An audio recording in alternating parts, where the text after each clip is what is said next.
With the kickoff return, Larry Brunson comes out across the 10-yard line, gets it to about the 12. Now let's go to New York to NFL 80, where Brian Gemble's going to update us on the Jets. The New Orleans Saints on the first play from scrimmage. Dave Preston carries off tackle for the Broncos, gets the ball across the 15-yard line. Greg Morton starting at quarterback, but we could see Matt Robinson coming in early. Dave Preston and Jim Jensen are the runners for the Broncos. Rick Upchurch, their deep speed at one flank. Haven Movers, the veteran, at the other. And Riley Odoms, who's playing way overweight and not right now in the great pleasure of his coaching staff, is the line to the left side. Odoms has played himself right out of shape. He's trained up to about 255. He was one of the best tight ends in the league. Now they go straight ahead, and running with the ball is Jim Jensen.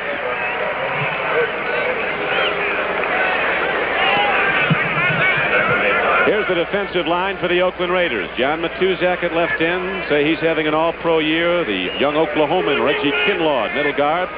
Dave Brownings at the right end. Ted Hendricks having one of his best seasons. Left outside linebacker. Matt Millen and Bob Nelson, the inside backers. Rod Martin is the other outside linebacker. Lester Hayes with 11 interceptions. He's caught more than a lot of wide receivers. Dwayne Osteen are the corners. Mike Davis and Burgess Owens are the safeties. It's first down and 10 now for the Broncos. They go right back to the run. And Preston, working hard, gets it across the 25-yard line, out close to the 28. Lester Hayes knocked him down. Don, you know the last time these two teams played was less than a month ago. 9-3 ball game. Sometimes when you look back, having just played a team that you feel that you didn't play as well as you could against, and you see on the stats that you rushed for 90 yards but only ran the ball about 20 times, you say, hey, that's a little bit over a 4-point average. We better run the ball a little more than we did. We see Denver doing so real early. Their whole game is to pick up 5 yards on first down, put the other team in a trap, and they've done so on 2 series. And Oakland's been a tough team to run on. Their last 3 games are giving up way under 3 yards a rush on the average on a 2nd and 5 carry. Hendricks and Hayes come up. Make the tackle.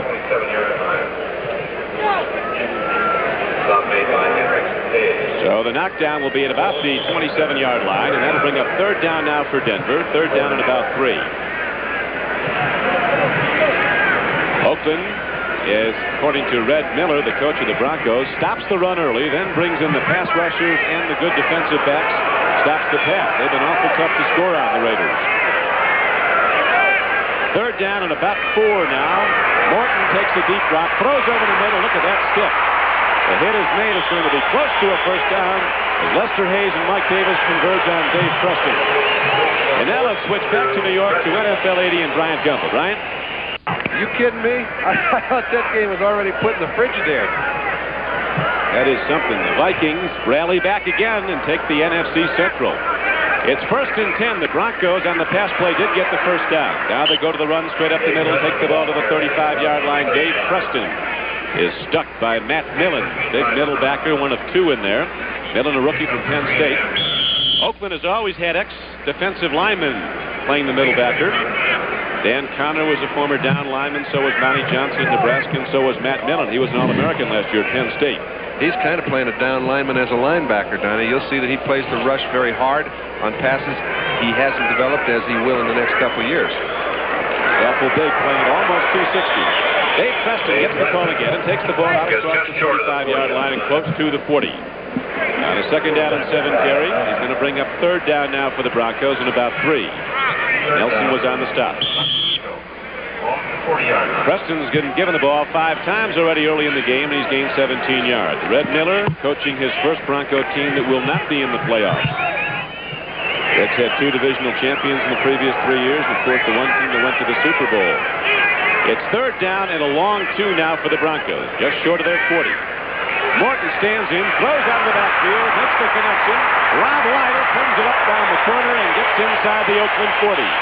Rod Martin finally gets it, John. And what he did is he fooled Rod Martin, because Martin was looking at the near back. Now Lytle was the back away from his side. The backs crisscrossed at the snap of the ball. He got Rod Martin to get out of play. Now watch, see the backs crossing each other? Martin thinks his back's gone. Following right in his path is Lytle. It's called a little trail pass. Once in a while you fool a linebacker. Obviously they saw something in the pictures that would indicate Martin to do so. So a 22-yard connection. Ray Morton to Rob Lytle, the former Michigan runner. And the Raiders now starting to mount a challenge on their first possession. They took the opening kickoff. Now they've taken it down to the 38-yard line of Oakland. Right back to the run. Nothing there. Oakland shuts it down. Dave Preston got the call, and Matuzak, 6'8", 280 pounds, hit him. Donnie, the impressive thing in the first drive is, number one, the Oakland Raider defense has not bent. You know, it hasn't broken, but it hasn't even bent. It's been playing very well early, the last 8 or 9 ball games. It's been the total dominant force for the Raiders and has really put them in a playoff picture. Their offense has sputtered. If any indication of what's going to happen throughout the afternoon is what's been done by Denver early, the best part of their group is a little suspect. Well, we'll see as they go right back to the run now. On a 2nd down and 8 play, Dave Preston gets the call and takes it down close to the 36. You're talking about how well they're playing, John. In the last 3 games, the Oakland defense has not allowed 1 third down completion against 3 pretty good opponents. Well, today they've allowed 2. Yeah. Denver came out throwing. Denver has not had much offense this year. Last week they had a bad second quarter. Turnovers have really hurt the Broncos. They've had 11 in the last 2 games. They were a playoff contender until a couple of weeks ago. They were 7-5. Then lost consecutively to Oakland on a Monday night. And last week at Kansas City, 31-14. On 3rd down and 8, Morton stands in, loops it out there, and David Moses can't quite get to the ball. I tell you, lots of times what you don't see on your television screen has created a turnover. Morton's got Haven Moses all the way across the field. He's going to hit him easily. But Cedric Hartman, one of the finest pass rushers that's played this game ever. He and Ted Hendricks been putting a lot of games together.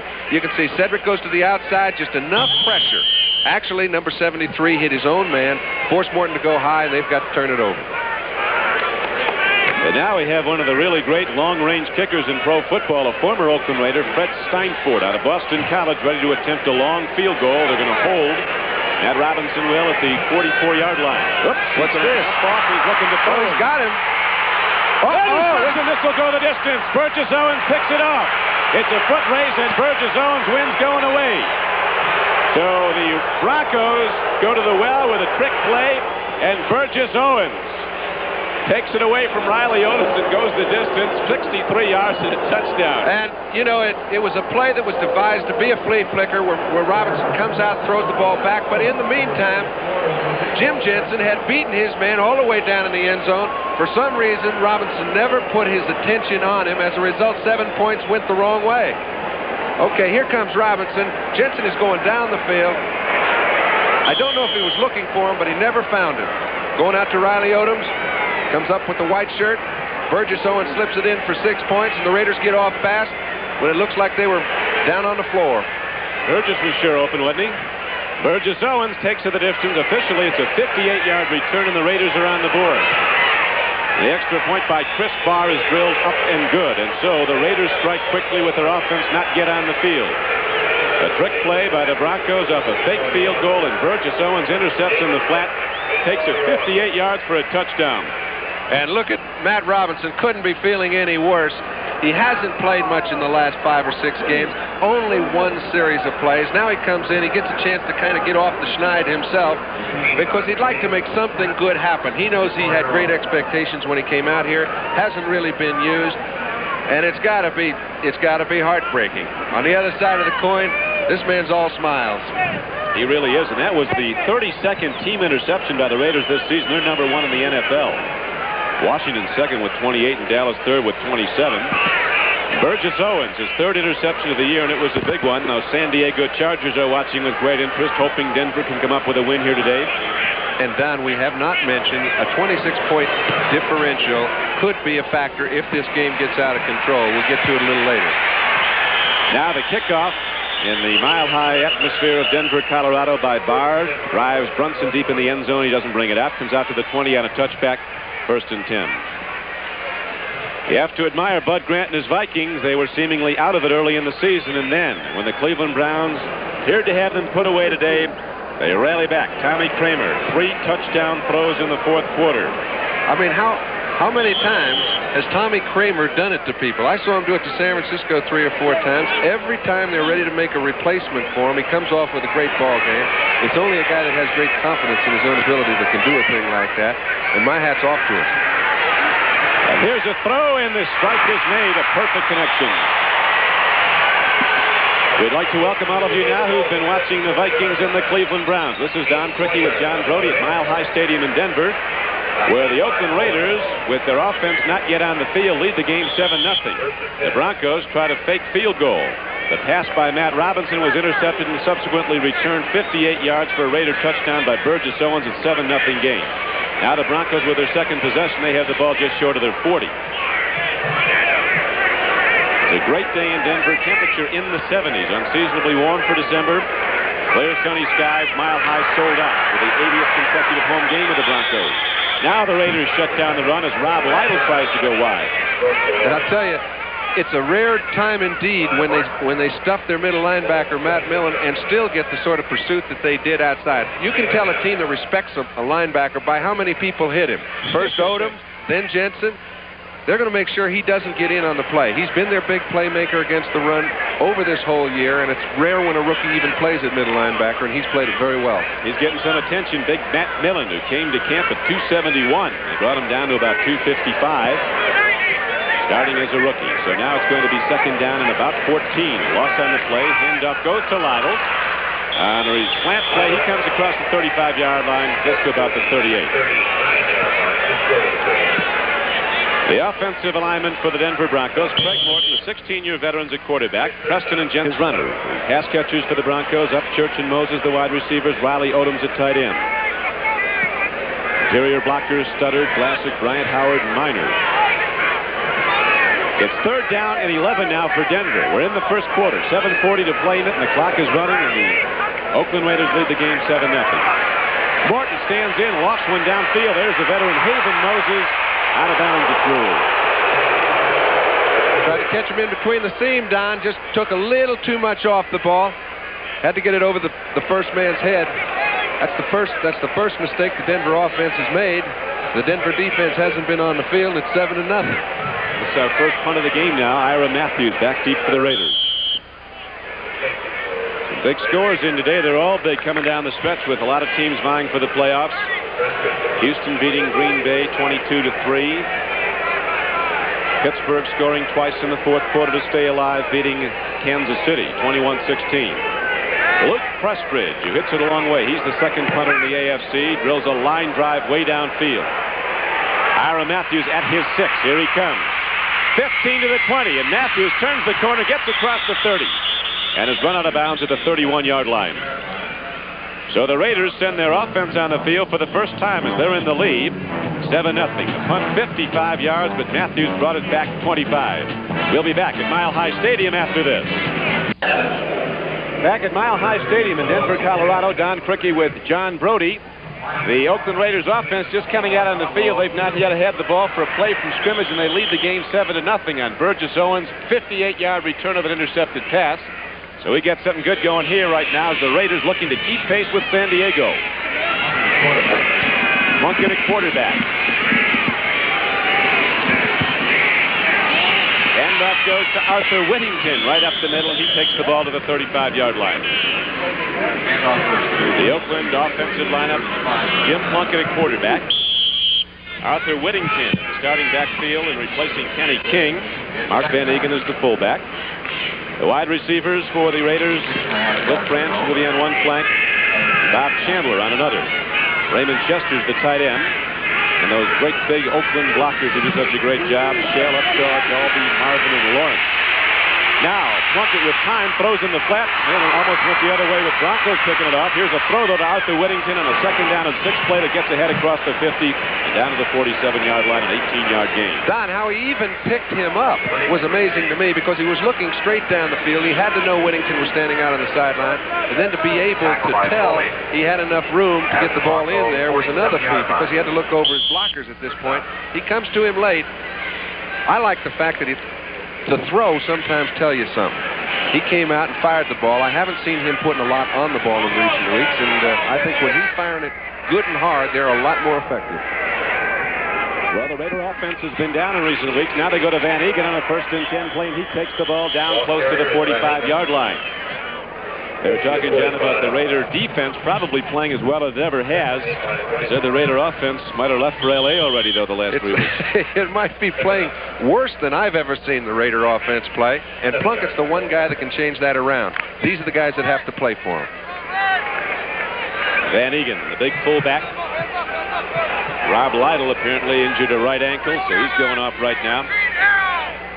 5 defensive backs in the game for the Broncos on a 2nd down and 7 play. They go to Arthur Whittington, a little back, but still very quick from SMU. Tries to turn wide. Foley takes a shot at him and knocks him out of bounds at the 40.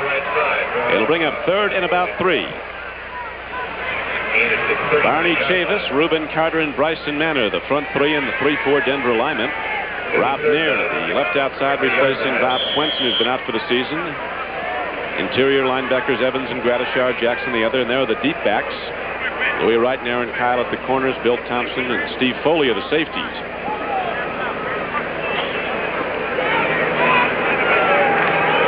I don't think there's a healthy back in the whole stadium, let alone on either ball club. The Broncos have lost just about all of theirs at one time or another this season. Kenny King not playing today for Oakland. Here's a pitch back, trying to go wide with the ball. Kenny King comes in on that play and doesn't get very far. So he didn't start, but he did come in there, and Kenny King with the pitch back is knocked down by Foley, and it brings up 4th down, and Oakland's excellent punter comes out. They've got him all over the stadium. Bill Thompson, defensive back for Denver, said in an interview, "We're not going to go, they're not going to go. If there's anybody we want to knock out of this thing, it's Oakland." We'll see, though. Right now, the Raiders are in the lead 7-0. I can remember looking at that stretcher, Tony. How Kilmer and I, when we came out on the field, the first thing we used to locate was the stretcher. We were playing the shotgun at the time, and we knew we better find it. Robbie Lytle's been taken in now for X-rays. Ray Guy, the leading punter in the conference, almost 40 for a chance, tries an angle punt to the near sidelines. It goes into the end zone, comes out on a touchback to Denver. So the Broncos go on offense 1st and 10 at their 20. A 40-yard punt. Ray Guy goes up. The Oakland defense comes back out. They've put the only points of this game on the board. It's 7-0. Oakland will be back after this. We've had a pitching change here in Denver. Matt Robinson, who's 0 for 1 today. You remember that fake field goal that he threw out into the flat on a pass attempt that was returned by Burgess Owens for the game's only score, is now going from scrimmage. And he got received like every quarterback does. It's thrown an interception for a touchdown. First back through. Big back from Iowa. Jim Jensen takes it ahead across the 20, not close to the 24, as the Broncos continue to run right at the Raiders. Bob Nelson and Mike Davis were on the stop for Oakland. The thinking here, John, with making the move to Matt Robinson so early. Well, it was very definitely predetermined, Don, because Craig Morton was playing very well during the ball game, and he's played well over the past 6 or 7 weeks. Actually, he put them back into contention after they had worked themselves out of it. And there's another quarterback they might want to look at before the day's over or in the next ball game. Now, Matt Robinson needs playing time. He's only played 12 or 13 full ball games in his whole career, so he's got to get in, and they have to find out if he can do it. He just did it there. A perfect strike to Jensen, and Jensen is all the way out to midfield.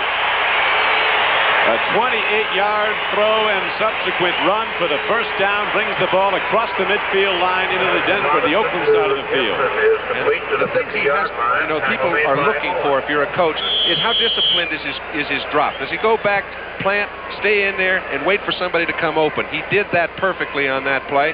Found a receiver that came open late. As a result, hit Jensen, was able to pick up a first down. They get the ball inside the Raider 50. So Matt Robinson, who came to Denver from the New York Jets for 2 number 1 draft choices, makes that throw from scrimmage a perfect strike, and it's 1st and 10 now for the Broncos. He's going to start pitching again. He's looking it up Church long. It swings it out. Jensen out of the backfield, gets the ball. He's inside the 40. It's another Denver first down. I'll tell you what I get the feeling of. Sometimes an interception pass, even though it scores 7 points for the other team, can do more for an individual. When he got the reception he got, if Matt Robinson is made of what I think he's made of, it made him hot. And you find a quarterback that's hot and says, "File it, fellas, we're just going to have a go at him." And if he's got that sort of maturity after 4 years of play, the Raiders could be in for a lot of chasing throughout the afternoon. I've seen it happen more than once. I've always thought Matt Robinson was an excellent prospect. He's had 6 weeks to sit on the bench and think about it. Now he's got a chance to do something about it.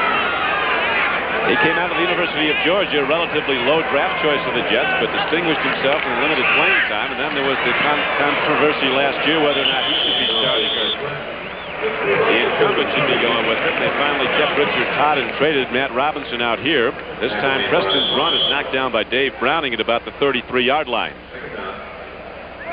Robinson likes to take a nice deep drop, look over everybody. He's a strong arm quarterback. Everybody does. It's nice to look over everybody, but he is. And this is a tough team to get a look because the Raiders are right up there among the leaders in sacks. San Diego's number 1 with 58.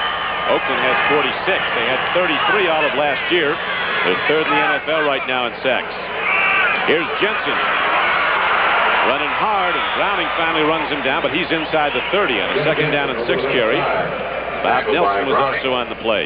An indication, Don, their offensive line is working very hard because that play looked like it was drawn out and stopped for very little gain. And yet they picked up 5.5 yards on the play. That means your offensive line is winning at the line of scrimmage. Denver has really been getting off the ball well. Stutter, Glassick, Brian Howard, Minor. Now they go with 2 tight ends, Odom's in and Ron Egloff. 3rd down and a yard for the Broncos. Ball at the 28-yard line of Oakland. 1:35 to play in the first quarter. It's 7-0 Oakland. Handoff goes and Jensen leads the blocking and Dave Preston takes it ahead. Hey, we talked about Riley Odoms earlier, Don. You mentioned that he went from 225 and an excellent pass catcher to 255 playing like a guard. Take a look at this block. Number 88.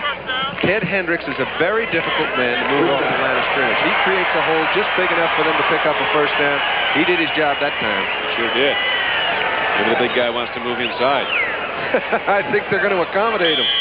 At 255, I can remember Ron Kramer, the fellow that played for the Green Bay Packers. They said he weighed 255, but I think it was closer to 275, and it didn't slow him down much.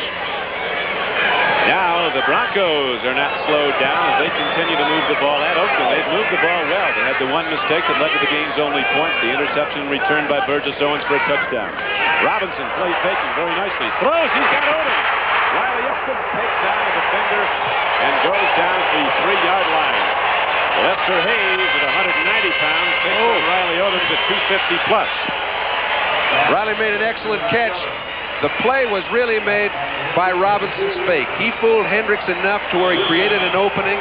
Odoms ran right by Hendricks, opened up a natural gap, and Robinson put the ball right where it had to be thrown. He's been very impressive since he gave them 7. He figures he might as well get his own group a few. He's going to do it, looks like. He's got him down inside the 5 now. That was a 23-yard gainer. Since he's come in from scrimmage, Robinson's put the ball in the air 4 times, has completed 3 for 63 yards. So now the Broncos are challenging. 22 seconds on the clock running first quarter. 7-0 Oakland. Second back. Preston takes a look. Not much there, but he dives on down close to the 1. Well, those were 3 big yards, Donnie. He was stopped stiff at the line of scrimmage. Found a way to pick up a couple. Kinlaw got him. Middle guard for the Raiders. Reggie Kinlaw in his 2nd year from Oklahoma. That's it for the first quarter. Gun sounds, and now some cheers start to cascade down from sold-out Mile High Stadium as the Broncos are moving the ball, and they're close to a touchdown. They'll be trying for it when we open the second quarter after this. With John Brody, this is Don Criqui back at Mile High Stadium in Denver, where the Oakland Raiders are holding to a 7-0 lead, but that could change quickly. You see the first quarter stats. The Raiders with not much running. The Broncos with a lot of offense, but no points yet. They're close, though. They come out of the huddle. Ball is down inside the 2-yard line. They go to Preston, and he gets into the end zone standing up. So Dave Preston puts a touchdown on the board for Denver. Now he got some guys swinging out there. Listen, this game, these people are geared. The oxygen level's very low up here in Mile High, but it's lower down there on the field for each individual player because of the importance of the ball game. And the impressiveness to me is the way 2 young offensive linemen have played during that entire drive. You've got Bishop on one side and Kelvin Clark on the other. 2nd-year player out of Nebraska. They're pushing the Raider defense around, and Preston comes in. You see Riley Odoms, you see Claudie Minor, but the guard is Keith Bishop. He gets a little surge, and they get in the end zone. We're also taking a look at some new people. Keith Bishop at one guard for Paul Howard, who's out with the flu, and Kelvin Clark at left tackle, and that was about as good a drive as the Broncos had put up all year. 80 yards in 9 plays. Dave Preston on the payoff end, and Fred Steinfort with the point after. And so, on the opening play of the second quarter, the Broncos tie it up. It's 7-7 at Mile High Stadium. Thanks, Brian. Fred Steinfort ready to kick off now as Matt Robinson shows something of what he's made of. After throwing that early interception on the fake field goal, he drives the Broncos down the field and hands off to Preston finally for the touchdown. It's tied. Now Ira Matthews on the kickoff return takes it across the 20. There's also a penalty marker down.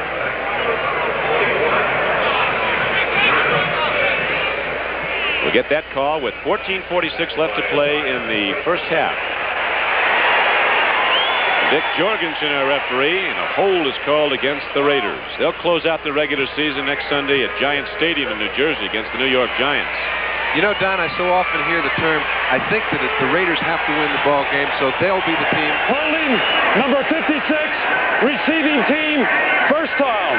They'll be the team that's trying harder, therefore they'll be the team that wins. I found it to work just the opposite on several occasions. Sometimes you want to win so bad, you're not quite willing to take the chances you have to take to play this game effectively. And I can point back to ball games throughout the year that have been played in key situations.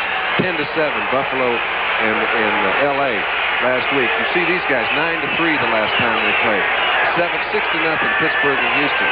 I mean, you can see it all up and down the board. The Raiders are going to have to come after it and start firing the ball the way Plunkett did the first 3 games he got into the game. Well, he goes to Arthur Whittington on that first down play, and Whittington, taking the ball out from his 11-yard line, gets it out close to the 14. Number of plays, the Broncos have controlled the ball and the clock. Sure, but not the scoreboard. 6 plays, 7 points, and none of them by Oakland's offense. The Raider offense, unproductive in recent weeks. They like to go deep. Bob Chandler, wide receiver, set to the right. Cliff Branch, world-class sprinter from Colorado, is out in the left flank. And Plunkett likes to try to hit him. Won't be long. Here's a handoff again to Arthur Whittington. Raiders closed down quickly. Whittington didn't work with a lot of size, about 178. If he breaks that crust, he'll take it. Breaking that crust is a little tougher than design. Big people up front for Denver. Chavis, Carter, and Bryson Manor. Now Whittington comes out of the game. You know, I noticed that Whittington's coming out and Kenny King's going in third down situations, but King is coming on the field limping. It's one thing if you're going off the field limping, but if you're running back coming on it limping, you're really in trouble. He's had an ankle problem much of the year. Plunkett's only thrown once in the game. Has completed it for 18 yards.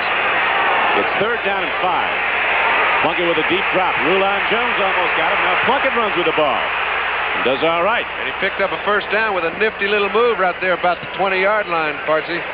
He really had to put a move on because he had to get to the 21, and that's just where he got with that change of pace.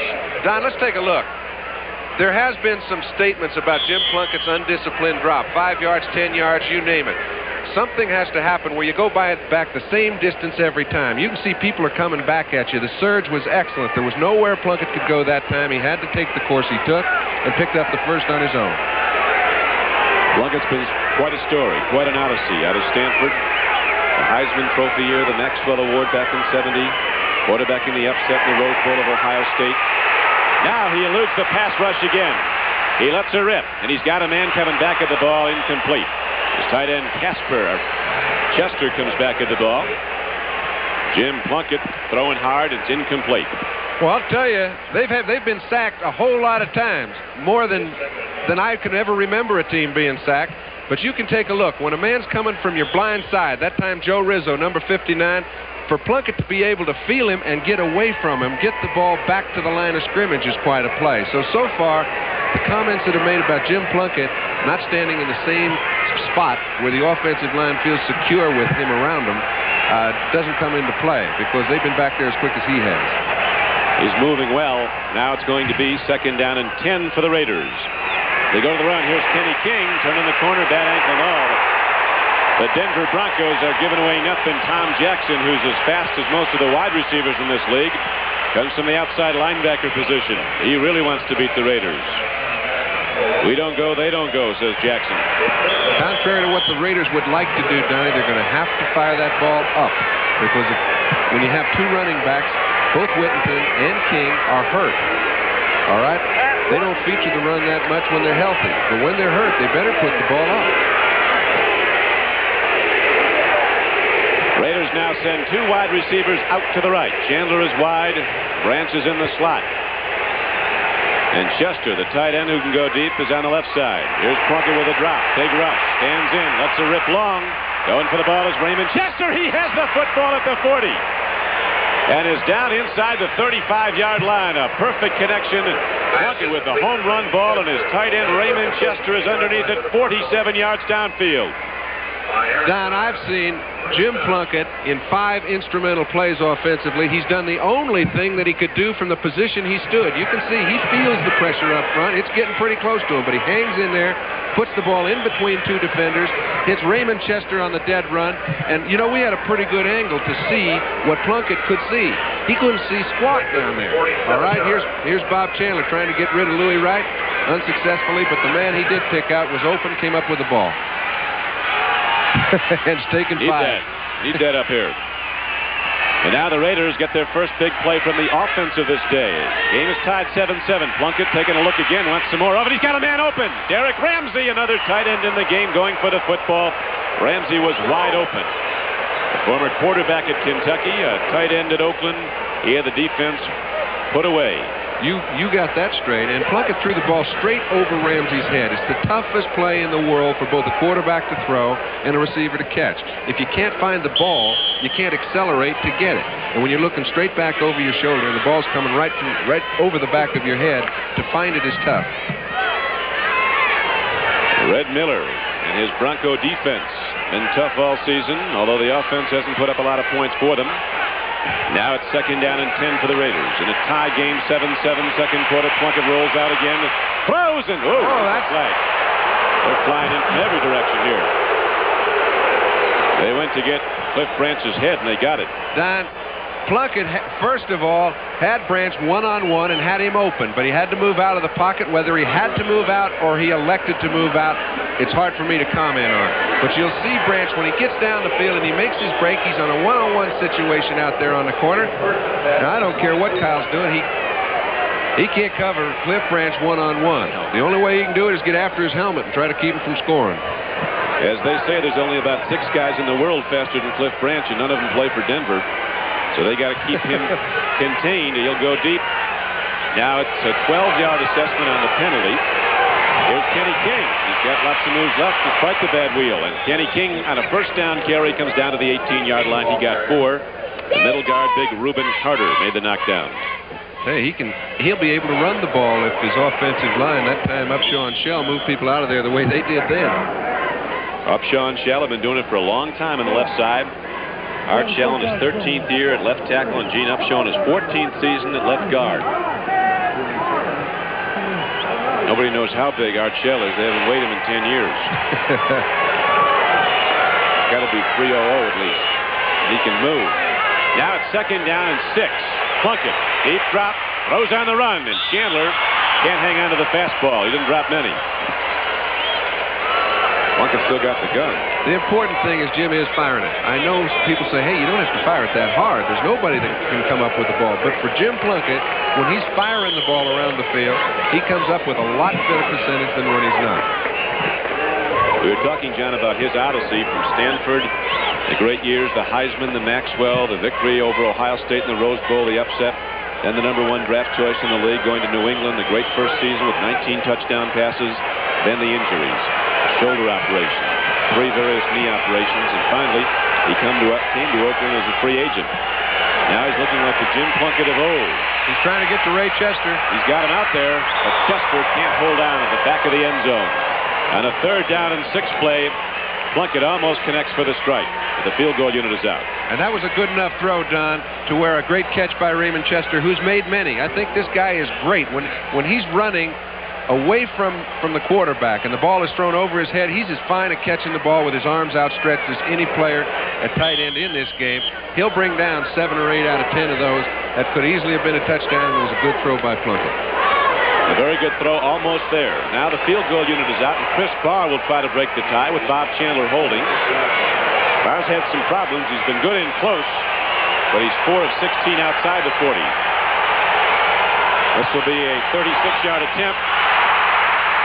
There was a ground ball. I think there was a little problem on the hold there, Don. I think Bob Chandler's as dependable a holder as you'll find.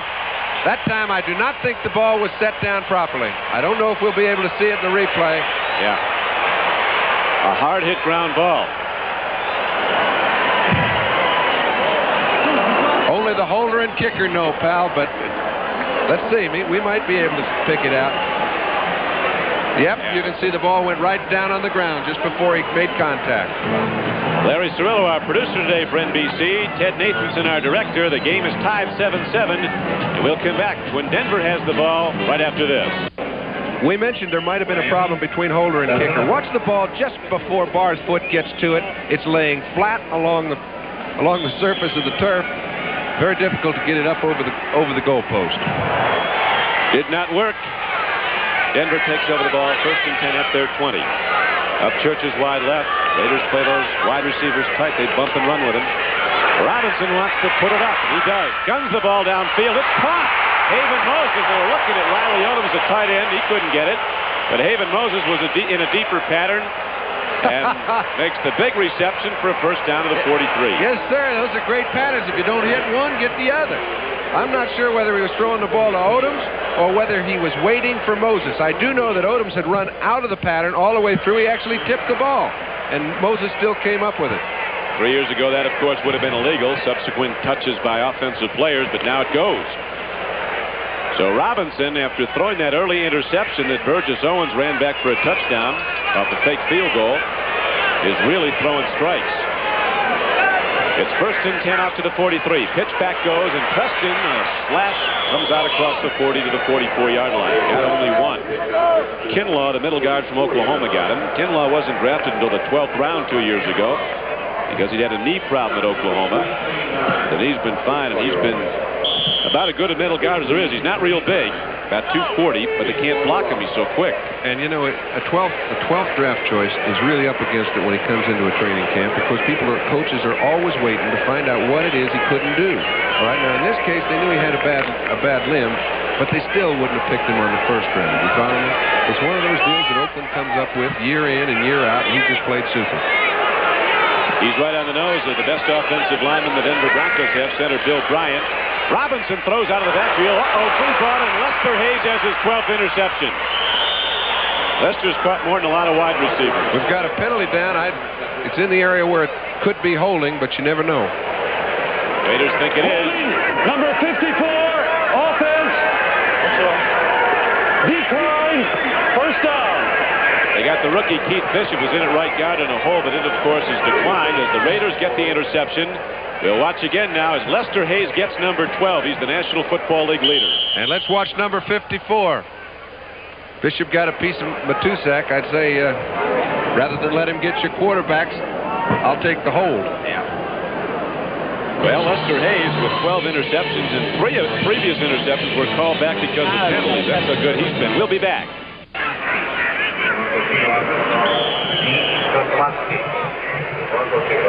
Jim Jensen banged up the shoulder. He's being attended to on the sideline by the Denver trainer. While he is, the Oakland offense is on the field. They have the ball after the interception by Lester Hayes at the 47-yard line of Denver. Game is tied 7-all. Plunkett throws, has a man open. Chester makes the reception, gets down to the 40, a gain of 8. And there's an instance where a wide receiver who's not really in the pattern, that time Cliff Branch, made the play possible. I'll show you why. He's here now. You see Kyle coming up. If he takes an inside release, he runs Kyle right into the area where the ball was thrown. He wisely takes the outside release. Kyle has to relate, go on inside, but it's after the ball is completed. Aaron Kyle's the former Dallas Cowboy from Wyoming, gained free agent status this year, and moves into the right cornerback position for Denver. Here's a handoff. Van Egan, that big fullback from Colgate, who's been the Raiders' leading rusher 3 previous seasons, takes it down inside the 35-yard line for a first down. The scores rolling in from the east, many of them final now. The New England Patriots still alive, a game behind Buffalo in the AFC East. Ferguson, the Buffalo quarterback, went out with an ankle injury. Tommy Kramer with 3 fourth-quarter touchdown passes pitches the Vikings over the Browns. NFC Central lead. Houston beating Green Bay 22-3, and Pittsburgh rallying with 2 fourth-quarter touchdowns to beat Kansas City. Staying alive. Staying alive is it. They'll next go to San Diego, the Steelers. Here on a first down carry, they go right back. And the fullback Van Egan takes it ahead inside the 30. Philadelphia gets back on track after losing its previous 2 games. Defeats St. Louis 17-3 at Veterans Stadium. Atlanta wins the first divisional championship in the history of the franchise, routing San Francisco 35-10. And they didn't just eke in either. No, sir. They're probably the best team in the game right at this given day. Well, the New York Times football computer, which puts everything into it, as New Orleans winning its first game, ranks Atlanta as number 1. Out of the backfield comes Van Egan. The throw from Plunkett's a little low. Incomplete. At a 2nd and 5 play, it'll be 3rd down and 5. We got something going at Soldier Field in Chicago in the 4th quarter. The Bengals and the Bears tied at 14. Cleveland has to go to Cincinnati next Sunday. It won't be easy. Donnie, and meanwhile here at Mile High Stadium, we just saw an illustration of poor communication between quarterback and receiver. It's one of those things that happens when the guy's so wide open, he forgets to continue with his pattern, and he stops just as Plunkett let go of the ball, and a simple little completion and a big first down turns into a 3rd and 5. And he'll probably be thrown again. Here goes Plunkett taking the deep drop on 3rd and 5, stands in, gets it away, and did well to do that. Coming on a linebacker blitz was Nairn, number 58. Got to Jim Plunkett just as he was releasing the ball. Now the field goal unit comes back out, hoping for better things. He's hit some real bad field goal attempts today. Remember the first one of the day? A fake. Robinson throws, Burgess Owens intercepts. 58 yards untouched for the first score of the game for Oakland. And on the previous drive, Chandler put the ball down, lost it. Chris Barr kicked a ground ball. Your holder's a very important part of the team, and he's been one of the best holders in this game for a long time. That Rocky Mountain Thunder starting up as Chris Barr is into the ball and drills it right through. A 44-yard attempt, and Barr is right there, and he breaks the tie with 5:55 left to play in the first half. The Oakland Raiders take the lead 10-7. Got some old announcers looking out from the sideline here, Brian. It's tough. That guy a package. Right now, Chris Barr, who just hit the 44-yard field goal, kicks off. You see it from the ground level as the receiver sees it. It's taken by Larry Brunson. He won't bring it out. It's out to the 20 with 5:50 to play in the first half, and the Raiders now in the lead 10-7. Mile High Stadium sold out again on an unseasonably warm day in Denver. Temperature in the low 70s. Coach Miller, in his 4th season, disappointed his team will not be going to the playoffs. The Raiders right now in the lead in this game, 10-7, looking to keep pace with San Diego. Raiders need a win to stay atop the division and a tie with San Diego. Matt Robinson has thrown 6 passes. Not one's hit the ground, 4 completed, 2 intercepted. Got a problem here. Throws it out to Preston. Incomplete. It'll be 2nd down and 10. Now let's go back to New York to NFLA and Bryant Gumbel. Bryant? Well, the Denver Broncos break the huddle now. 2nd down and 10. The Broncos with turnover problems in the recent weeks. They've turned the ball over now 13 times in the last 3 games, including this one. We have 5:54 to play in the first half on 2nd down and 10. The give is up the middle. Preston carries across the 20 and gets to about the 22. The Raiders in the last 3 games are allowing the opposition on the average only 2.6 yards a rush. Then they've been intercepting more than any team in the NFL when they force them to throw. On that play, John Matuzak and Reggie Kinlaw were on the stop. You know, Don, in talking to Charlie Sumner, who is their defensive coordinator, his statement is that the simpler I keep it, the better these guys play. And Cedric Hardman is one who has given Charlie all the credit. He played in San Francisco for a number of years, and he said, hey, there is no doubt in any of our defensive players' minds as to what we're supposed to do because the assignments are so simple. Well, they have the pass rushing group in there now on 3rd and 7, and something about that look doesn't please Matt Robinson. While we have a break in the action, let's go back to New York and Bryant Gumbel. Okay, 5 minutes to play here at Mile High Stadium. First half, Broncos are trailing in the game 10-7, and they have the ball at their 18-yard line. It'll bring up 3rd down and 12 as the Raiders put in their pass rushers. Cedric Hardman at right end, Dave Browning at right tackle, John Matuzak moves into tackle. And Joe Campbell, a former #1 in New Orleans, who joined the Raiders this season, is in at left end. They got those linebackers, and here they come. Here comes Hendricks. They pick him up. Not for long. Free ball. Looks like the Raiders might have it. Nope, Broncos got it back. But they'll have to kick it away, and the Raiders should come out of this with good field position. Hendricks coming on a blitz, jumped right over the guy blocking him. Well, what he does is he tries to work on a mismatch. He tries to work it so that he's running against a back. That time he was able to do so. They give him a lot of leeway. They let him take whatever hold he sees fit to take. You can see when he gets back there, he just went right around the left guard. Or the center, that's Bill Bryan, who's been having a fine year, but he didn't have a fine play. A lot of Raiders sneaking around the quarterback there. Ira Matthews is back deep. Luke Prestridge ready to punt from his end zone. Raiders put on the big rush, and Prestridge unloads. Drives Ira Matthews back to his 34. Here he comes. And Matthews darts ahead, gets across the 45, Oakland out to the 47-yard line. So, a 57-yard punt by Luke Prestridge and a 12-yard return, and the Raiders are set to go back on offense with a 3-point lead. Rod Lytle back on the playing field. That's good to see. He was taken off for a check of a bad ankle, and Dan Pastorini back in mobile. He went out with a real serious injury early in the year, fractured a leg. And he says he's back and he's ready to play, and you can tell by his expression he's not too happy about not being involved. He's one guy that likes to be in the middle of things, and for the first time in his life, he's not. Jim Plunkett's there in his stead, and Rulon Jones, the big pass rusher, the rookie who they're so high on, shows his stuff. They say Rulon's tough. He'll take on a moving car. Well, they didn't let him play early in the season, Don, because they said he doesn't practice very well. He's a bit lethargic when he's in practice, and they didn't really know the reaction he'd have when he played in the game. You can see he's quite active once he gets in the game, and it's really given Red Miller a chance to use those two three-man defensive lines that he likes to alternate, which puts pressure on the offensive linemen, because when they're playing against someone different, it changes the way they have to play. Right now, we pause briefly for station identification. This is the NBC television network. This is Channel 4, KRON-TV, San Francisco. After the sack, it's 2nd down and 19 for the Raiders, and Jim Plunkett, looking at that big pass rush, down in the 3 points and ready to come, calls a timeout. Tell you, when you get dropped for a 9-yard loss, you're oftentimes a little fuzzy by the time you come to the line of scrimmage for the next play, and it can have an effect on what you see defensively. Either that happened or possibly delay a game. He just didn't like what he saw and let it run out. He did. Didn't use the timeout, took the 5 yards instead. So instead of 2nd and 19, he'll give it a shot from 2nd and 24. Still better than wasting the timeout. 2nd down and 24. Ball at the 33-yard line of the Raiders. They lead the game 10-7 with 3:29 to play in the first half. Plunkett stands in, takes his time. Here's the problem. He eludes it, but not for long. Rulon Jones gets him again. Got the folks worked up here, Rulon Jones.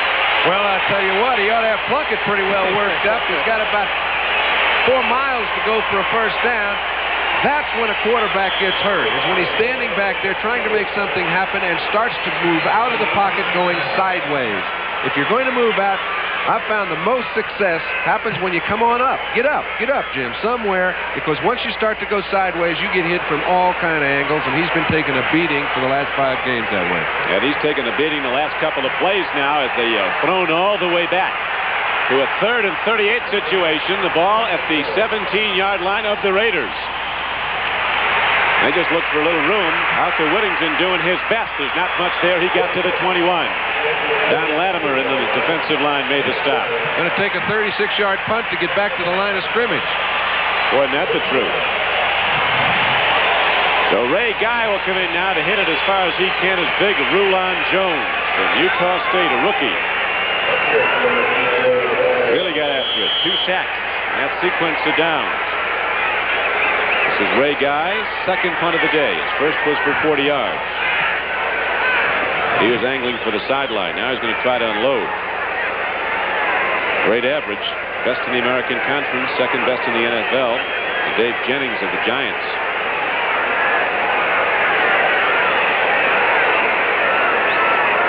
Rick Upchurch is way back for Denver, standing at his 27-yard line. 2-minute warning is given as the Raiders let the clock wind down to 2. Their 3-point lead still on the board. It's 10-7 Oakland. The Raiders trying to keep pace with a win here today, remain in a first-place tie with San Diego with a week to go. Sam Bogosian talking to his offensive lineman. He's got a lot to talk about. You know, some of it's Plunkett and some of it is the offensive line. What is evident is the communication is not there between quarterback and offensive line in throwing situations. Running the ball, they're moving off the ball, they're moving people around. Throwing-wise, they're not getting protection. Whoever fault it is, they've got to get it done. Well, they've had some sack problems this year. They came into the game with their quarterbacks at Oakland sacked 41 times. Extraordinarily high for a Raider team. Ray Guy standing back at his 8-yard line, gets the snap. Doesn't go too far. They were moving on the ball and almost got a piece of it. Ball is taken by an up back and coming up the field with the ball. Mike Harden, who gets it across midfield down to the 48. Now let's go back to New York after a 38-yard punt to Bryant Gumbel. Bengals are getting tough down the stretch of this season. They're not going to go to the playoffs, but they're going to decide about some other teams, maybe Cleveland. They'll be playing the Browns next week. Here's a handoff to John Keyworth on a first down play for Denver, and he takes the ball inside the 40 and is thrown back. Lester Hayes, who had his 12th interception of the year earlier in this game, made the tackle. Steinfort is getting ready for some long-range duty if need be, and he can do it. Has an unbelievable record this season from way out.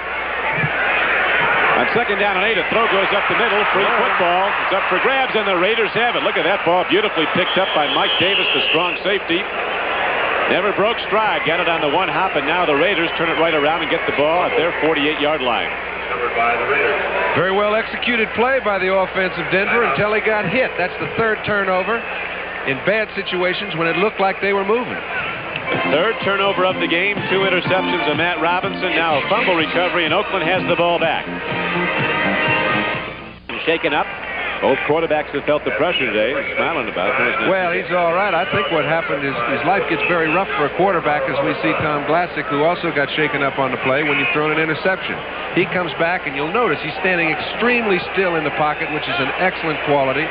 Now the ball gets dropped. As it does, a lot of times the quarterback's about the only cat in town left to make the play. He sticks his head in there and almost got it knocked off. The Raiders had the ball with 1:27 left to play in the first half. They're in the lead. 10-7. Right now, for an update on NFL 8, let's go back to Bryant Gumbel in New York. Okay, Bryant, here we go at Mile High. 1:27 left to go in the first half. Raiders have the ball. Their 48-yard line. Plunkett. The deep drop. He knows what's coming. Swings it out to Mark Van Eegen as fullback.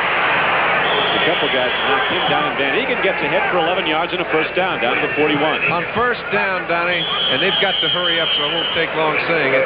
Mark Van Eegen has been open on play-action passes throughout the entire first half. It's the second time they've elected to go to him, the first time they've hit him.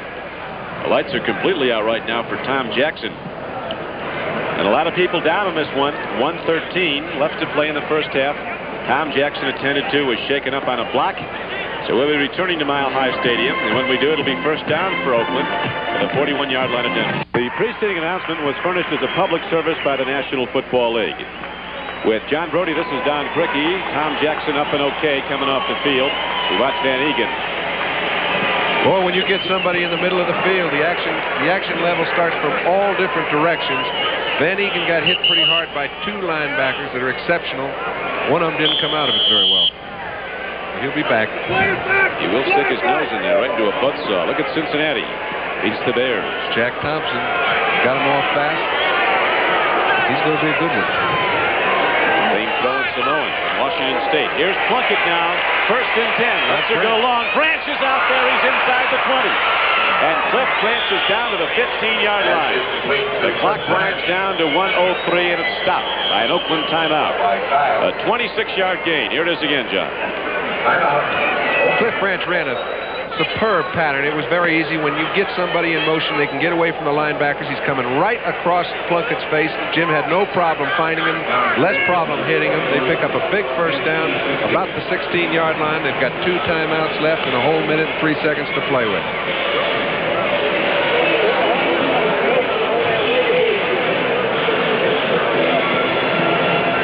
like to welcome those of you who just watched the Bengals upset the Bears at Chicago. This is Don Criqui with John Brody, Mile High Stadium, Denver, Colorado, where the Oakland Raiders, fighting to stay atop in a tie with San Diego in the AFC West, are up 10-7 and driving right now. They have the ball after a fumble recovery at the 16-yard line of the Broncos.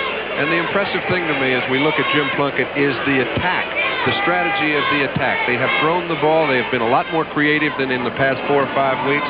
Plunkett has thrown the ball well when he's had time. A couple times it's been a little skitterish between offensive line blocking and his time to throw, and he's missed a couple receivers. But they are firing the ball around. So the Raiders, with not a lot of time left, 1:03 left to go, are challenging again and again. They send their 2 wide receivers out wide to the right, Chandler and Branch. Reception for 26 yards a moment ago by Branch was his first of the day. Plunkett on first down from the 16. He's going to run the ball. He's got some room. He had room to go a lot farther, it looked like. Well, it looks like there's more room than there actually is if he did commit to run, but I believe he had enough room, as you said, Don, to slide it down there within 7 or 8 yards of the goal line. But when you get your attention on a receiver, it's hard to take it off. Next Saturday, start your day with NFL 80 and host Brian Gumbel, bringing you all the inside news on the climactic final weekend of the regular season, plus a special feature on the sounds of football. Then stay tuned for a unique treatment of the game between the New York Jets and the Miami Dolphins from the Orange Bowl. Immediately following, it's college basketball as the Indiana Hoosiers meet the North Carolina Tar Heels. All here on NBC Sports next Saturday. On 2nd and 10, Plunkett takes a look, swings it out. Raymond Chester has the ball, but the defense is right with him. Aaron Kyle, right side corner, makes the knockdown at the 11. It'll bring up 3rd down and 6. And the Raiders call a timeout. Good pass protection on that play. Crossing pattern takes a lot of time to develop, even though it was thrown for 4 or 5 yards. Chester had to come all the way from his left side, about 15, 18 yards in order to make the reception, and that takes time. That trip, he got it. John, you know Jim Plunkett very well. Both fellow Stanford men, quarterbacks there. You know what he's gone through, the long road back after the injuries, ultimately coming to Oakland as a free agent. How's he handled it all mentally? I think, if I've ever had, when he got traded from New England, Don, he got traded for a couple firsts and a couple seconds. Yep. It wasn't like getting rid of somebody that couldn't play. He got let go from San Francisco in what I think was a wrong move. And since he's been in Oakland, he's steadily come back. Now, he's been in a slump for the last 4 or 5 weeks, and I think sometimes it's hard for Jim to come out of slumps because he introverts. I know how I was. If things were going bad, I'd shake him up. I might start pointing fingers. And he just will not do that. He will not do that. He will not blame anybody else. He takes it all on himself, and I think sometimes it creates more problems. I find today that from where I'm looking, his attitude is one, hey, I'm going to go out and fire the ball. We're going to see what happens. And I think it's very encouraging if you're a Jim Plunkett fan. Well, he's quite a guy. He grew up in San Jose, California. His mother's blind. His father's partially blind. Helped work his way through high school, working every day in a grocery store before and after school. Rose to the heights in 70. Here's the throw for a touchdown in the end zone to Bob Chandler. They're going to give it to him. His feet looked in. They've got to give it to him. He caught the ball. Do. What? Now the hands go up. A slight delay, but the hands are up. Well, nobody touched him. Nobody ever made the play on him. All he had to do was kind of roll over, but nobody made the sign because they felt the ball was on the 1-yard line, Donnie. Finally, he just kind of sauntered in. Let's go back. We mentioned Plunkett's been throwing the ball and firing it. Now, this ball is fired. You have to do it when you're in traffic. Chandler catches it. His feet are in. The rule stipulates that the ball has to be in. His feet were in and the ball wasn't. He finally does amble over. They've got 6 points. Fisher right there waiting for him to ease on over the line, which Chandler did. So the Raiders now move out in front 16-7, and those San Diego Chargers are throwing things to their TV. Here's the extra point, up and good by Chris Barr. So with 40 seconds left to play in the first half, the Raiders move out in front by a commanding 10-point margin, 17-7. We can play football. They've got a ton of them. A few Pirates in there, but they all can play. And here's the kickoff now into the end zone, and Brunson thinks about it and says no. So, of course, the clock. Robinson, excuse me, John. No, that's all right. Ready to pitch. Here it is. Preston gets it ahead for 8 yards. Clock's down to 33 seconds in running. Nelson drilled it once again. Go ahead and throw it, Matt, but get it down the field a little farther. All 17 Oakland points have been the direct result of Denver turnovers. Swings it out of the backfield, goes to Big John Keyworth across the 30, looking for the sideline, hoping for help from the 12th man. He didn't find it. 14 seconds. Mike Davis knocked him down. Inbounds. A good one from Tempe, Arizona. Now it's 1st and 10 with not much time. 12 seconds left. Swing pass goes to Keyworth. He holds on, takes on Nelson, goes down at the 38. And the clock is down to 5 seconds, and the Broncos call another timeout. Trying to catch it. Kickers are. You bet. Steinford's not doing too poorly up there. Robinson stands in, a home run ball to end the half. Steve Watson is going for the ball. Burgess Owens almost had his second. Hey, bump me, pal. I lost my second of the day. So the first half ends, and the Oakland Raiders are out in front 17-7, capitalizing on 3 Denver turnovers, turning them all into points. We'll be back with an update on this 15th. They're in the dark for them. I think that's the indicator as to why it's 17-7. The ball game has been played on very even terms, and I think Denver's showing a little more offense than they have in the past few weeks. Right now, Steinford is ready to kick off for the Denver Broncos. Back deep for the Oakland Raiders. Ira Matthews is way back, and here's the kick spinning down, and it comes down to Arthur Whittington back there with him. And now turn, here's the penalty marker down. The ball is taken all the way down the field by Keith Moody and gets it across midfield down inside the 35-yard line, run out at the 32, but it's going to all come back as there's 2 clip penalties down against the Oakland Raiders. Keith Moody, a recent acquisition, cut by the Buffalo Bills, coming to Oakland. And there's the clip signal, so the Raiders with a great return bring it back. That was an interesting point, John, because the way it'll break down, if San Diego and Oakland should finish with identical records, conceivably they could both end it up at 11-4 or 10 and 11-5. It would be the point differential, the things that they did in the division and in the conference. Clipping number 88, receiving team. First down. Don, you know, so often you'll see a clip on a kickoff that really doesn't have much to do with the play. That one cleared the way for Moody to make his long gain. It would have been the biggest gain he's made since being in Oakland. However, it all went for naught. So the Raiders, after the big return by Moody, now start out in a hole. They're at their 10-yard line, 1st and 10. Plunkett's at quarterback. Cliff Branch goes out wide right. There are 2 tight ends in the game. They're going to try to power the ball out, get some room to operate. They go to Van Egan. Is across the 10 to the 13-yard line. Early in the ball game, we showed Matt Millen at middle linebacker and what respect the Broncos had for him offensively. They were getting people on him. We haven't seen much of Randy Gradishar. He's got to be one of the, if not the premier middle linebackers in this game. You can see the respect that Oakland has for him. They are not going to let him cruise along the line of scrimmage and pick the hole that they're trying to run in. They're going to get somebody on him. They've kept him off the line of scrimmage all day long. Now Branch, who was playing about 7 yards out in the last play, comes out all the way to the near sideline, not the lower portion of your screen. On 2nd down and 7, they go back to the run. There's not much there in the heart of the Denver defense. Van Egan's ahead across the 15-yard line to the 17. Trying to bring out 3rd down and about 3 as we're early in the 3rd quarter with the Raiders in the lead 17-7. They took an early lead in the game on a 58-yard interception and return by Burgess Owens. There is Al Davis. I think he's got enough problems going on all at one time. Tell you, he finds a way to get out of them. Says he's thinking football only and getting this Raider team in the playoffs. Here's a fake and a handoff, and Whittington runs with the ball. Denver's stacking up the run now on a 3rd and short carry. Oakland didn't get there, so the Raiders will have to punt the ball to Denver. White Harden dropping back deep as an up back. Rick Upchurch is the deep receiver for the Oakland Raiders. 13-13 to play in the 3rd quarter as Ray Guy comes out in the field from Southern Mississippi.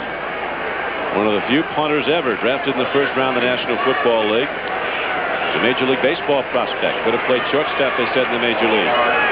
And he can also play wide receiver if ever need be. And he's punting the ball to a man that if he happens to get it cleanly, there are very few special teams that can catch him. That is number 80 on the Broncos, Rick Upchurch. Guy unloads way downfield. Drifting back to the 23-yard line is Upchurch. He's got some room. Then the Raiders close the wall. Knockdowns made at the 33-yard line. But Ray Guy hit it 59 yards in the line of scrimmage. He was back 15 when he delivered the ball. So at 12:35 left to play in the third quarter, the Broncos go on offense for the first time in the second half. A lot of walking wounded for the Denver Broncos here at Mile High today. Matt Robinson's out for the second half with a concussion. This is Rick Upchurch, who went out in the punt return. And remember, Don, he is the one punt returner in the history of this game. In only 5 years, he broke Edwin Tennell's record that took 14 years to build. 3 things are necessary: a good defense, great ability, and fortunate to stay healthy. And it looks as if he's going to be out for the rest of the afternoon. We couldn't see what happened. When a lot of people get a hold, something's got to go. It's an injury to Rick's right arm. Jim Jensen, the runner, won't be back. Matt Robinson out of the game. Greg Morton starting the second half, goes right to Riley Odom as a tight end. He's a full load when he gets the head of steam going, and he's out to the 50. A 16-yard gain on the play and a first down for the Broncos. Out to midfield, Burgess Owens, the Raiders' free safety, made the knockdown. Both teams have been effective on first downs with play-action passes to their tight end and their backs. Now, Craig Morton's had an opportunity to observe throughout the first half. He's back in the ball game because Matt Robinson has a concussion. As we're looking at Rick Upchurch, that stickum on his hand, but the pain is in his arm. Lower forearm. So now it is 1st and 10 for the Broncos. Morton, play faking, looks long, swings it out. Ball is caught by the veteran Haven Moses. It's another Bronco first down. Before he is unceremoniously pounded to the turf, the official comes in and blows the whistle. 13-yard gain, though. By a 13-year veteran, I think he probably runs patterns about as well as anybody in the game, Don. When you see a receiver that can keep going year after year after year and play with the effect that he's played all those years when Denver wasn't doing so well. He was in Buffalo for 6 or 7 years early, was effective there, came out to Denver, and has had a good year every year he's been here. He really has. He's been a great player, just being around as long as he has. Out of San Diego State, a former #1 draft choice of the Bills, a big contributor in the Broncos' success the Super Bowl year when they went to the Super Bowl. Now the throw to the end zone, Steve Watson. A lanky, wide receiver who came in as a free agent from Temple. They say he can catch anything if it's near him. He almost had that one. Well, he made a play on the ball that you can barely understand how he kept his attention on it, because it was over his left shoulder. He had his head turned over his right shoulder and still got both hands on the ball. I think it was only the fall that jarred it loose. Morton puts it up there. He'd like to have thrown the ball on the inside. You can see that. That's a super effort just to get any piece of the ball. We're told that Rick Upchurch, John, has an injury to his forearm and to his shoulder. Unlikely that he will be back. Now Moses comes in motion back towards the line on 2nd down and 10. The throw goes to Preston. Let's see if we get a call. They ruled that Miller was right on time in his coverage. Well, I'm sure they're yelling, and if I was at home and could get the adrenaline of the fans moving, I'd be yelling too, because they've got to do something to pump this game up from an offensive standpoint. But Millen made a perfect play, and I think that ball was already past Preston when Millen made contact. We'll take a look. Okay, he's trying to get to Preston. The ball is passed. Now Millen hits him. That's a good call. A good call it is, so it brings up 3rd down and 10 as the ball is down to the 37-yard line of Oakland. Raiders are in the lead, 17-7, 10:58 to play in the third quarter. Craig Morton at quarterback. The Broncos with the ball, 3rd down and 10. Here it comes.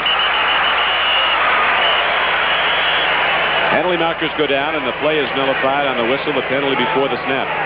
The wily old codger pulled him offside instead of going on one. Start on the center. Oh, I'm wrong. That's why they were offside. Ryan might be Wiley's not too much of a codger, only in his 4th year. He's had a big season. That one, number 7 is a bit wily. But number 64, Bill Bryant, having a fine year. Cost him 5. Morton's been at the game a long time. 9.5 seasons with Dallas and in New York for 3.5. Now in his 16th year in pro football. Out of Cal at Berkeley, a #1 draft choice of the Dallas Cowboys. He came out off a 260-yard game last week throwing the ball, completed 20 against Kansas City, but wasn't enough. Here's the ball slapped up in the air. And Matuzak took a look at it. And they ought to give him a big credit for that play, because Watson was coming right underneath the flow. There was nobody in his area. Morton was going to him, and it would have been a big gainer. Big John goes off. All right, we'll take a look. He's playing the slot. Steve Watson comes out, lets his receivers go downfield, cuts underneath. There is nobody in the area. The ball got blocked. As a result, nothing. Matuzak, who slapped it down, he is one of the 2 free agents that Oakland has acquired, who originally were the #1 picks in the entire NFL draft. Jim Plunkett's the other. Back in '73, Matuzak went to Houston as the very first player picked. Prestridge punts the ball into the end zone. With 10:44 left to play in the third quarter, it comes out to the 20. And the Raiders looking to score as many points as they can because of the tiebreaker formula and their competition with San Diego going offense again. Pittsburgh or Houston in the playoffs if their offense isn't in gear. That's right. The offense has not been in gear. Denver's defense has had a lot to do with that. The 17 points that the Raiders had on the board, a direct result of 3 Denver turnovers. And Oakland's defense had a lot to do with that.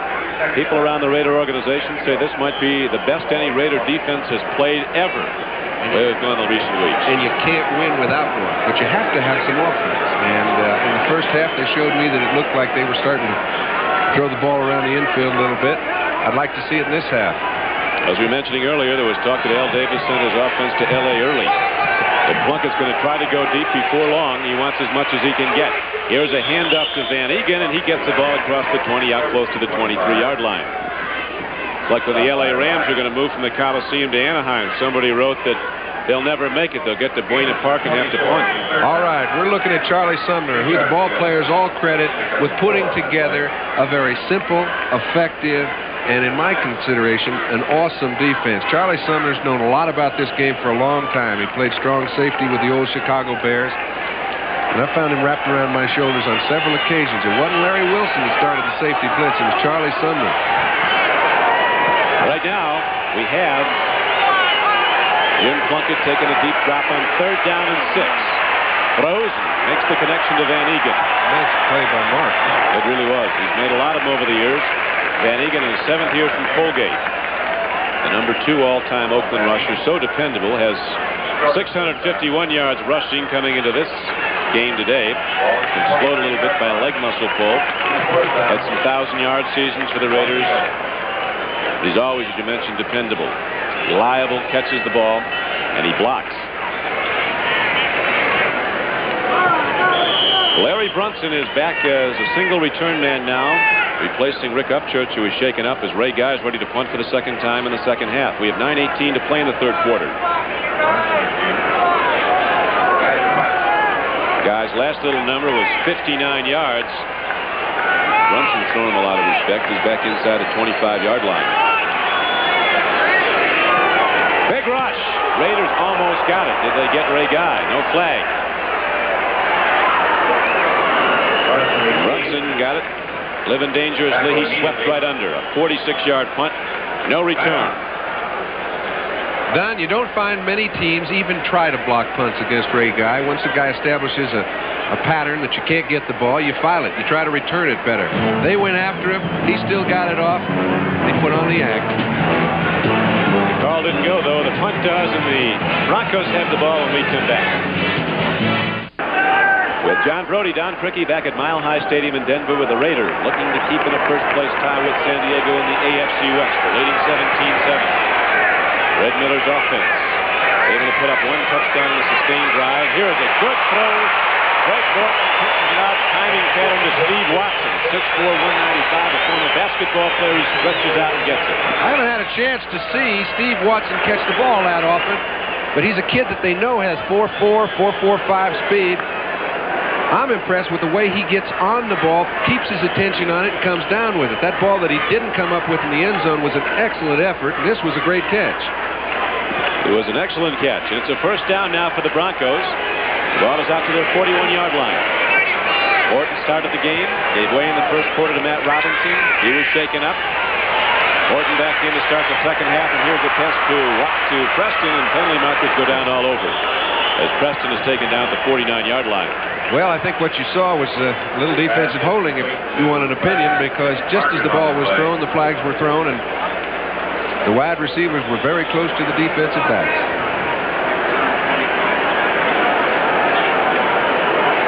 Here's the call. Referee Dick Jorgensen. Linebacker Larry Evans getting attended to on the sideline. Well, I'll tell you, I don't know whether he wears contacts or what. He may have something in his eye, but you need them both out there because they're coming at you from all angles when you're a linebacker. Multiple fouls, holding number 35, defense, declined. Holding number 37, defense, declined. Second down. We were right. It did look like both corners.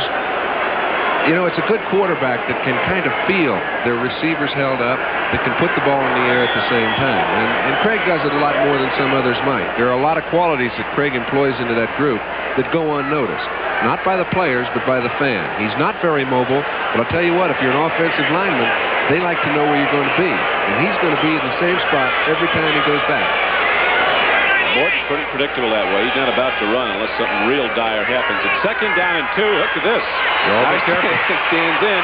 He throws. Man is there. Haven Moses has another one. He's down to the 27-yard line for a first down.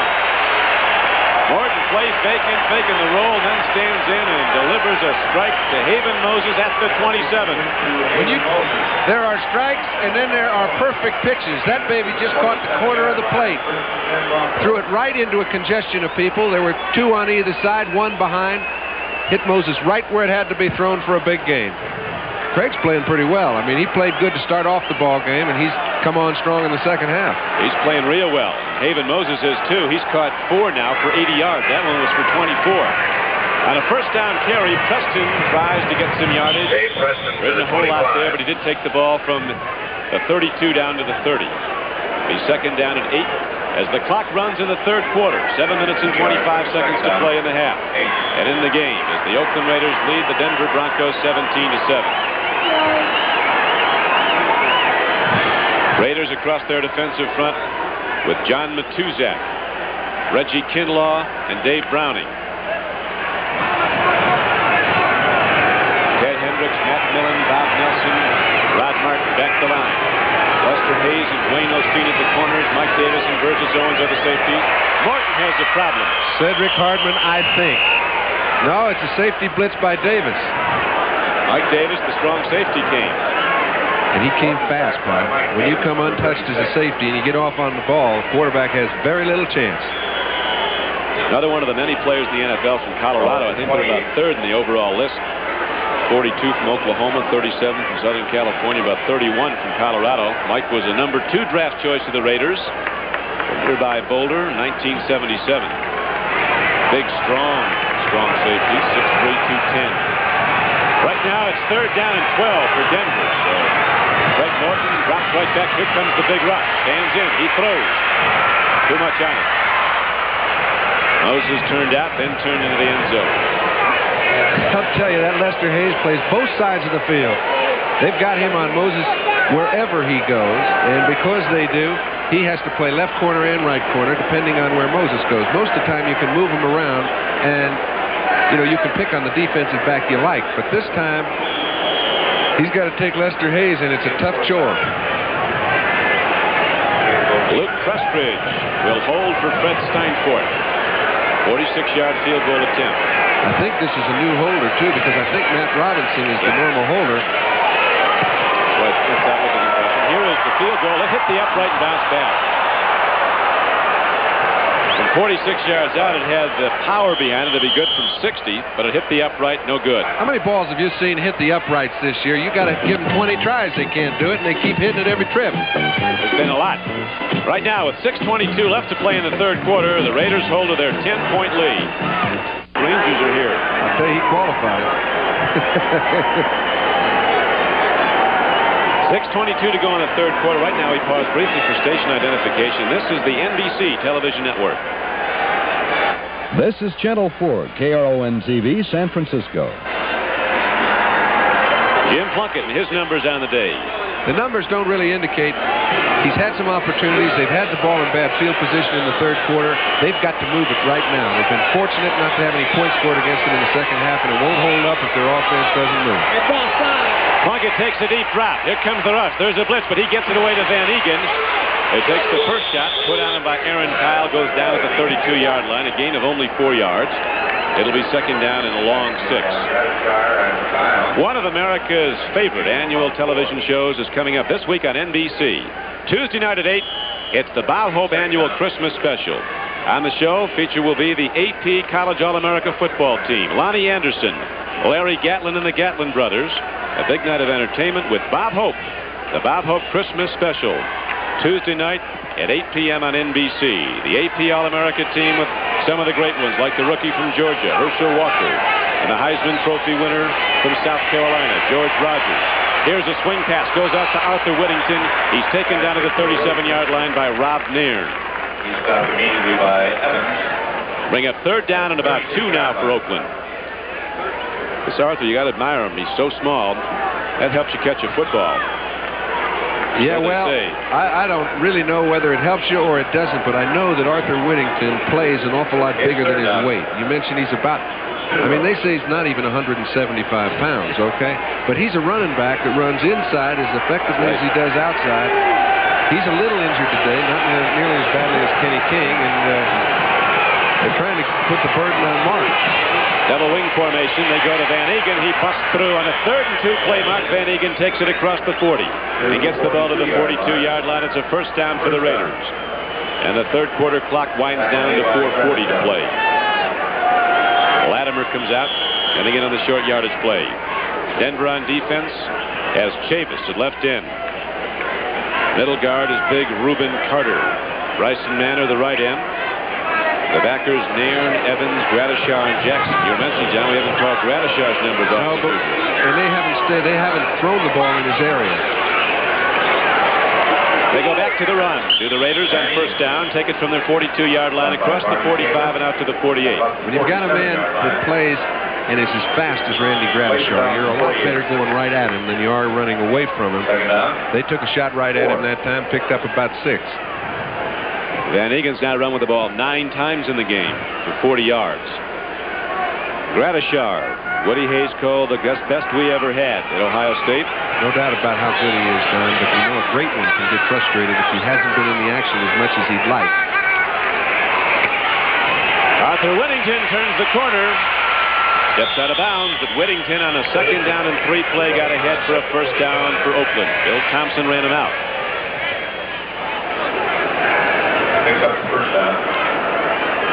All right, you know, remember when the Bronx started moving the ball early in the ball game? They ran the ball very effectively for 3 first downs in the first quarter.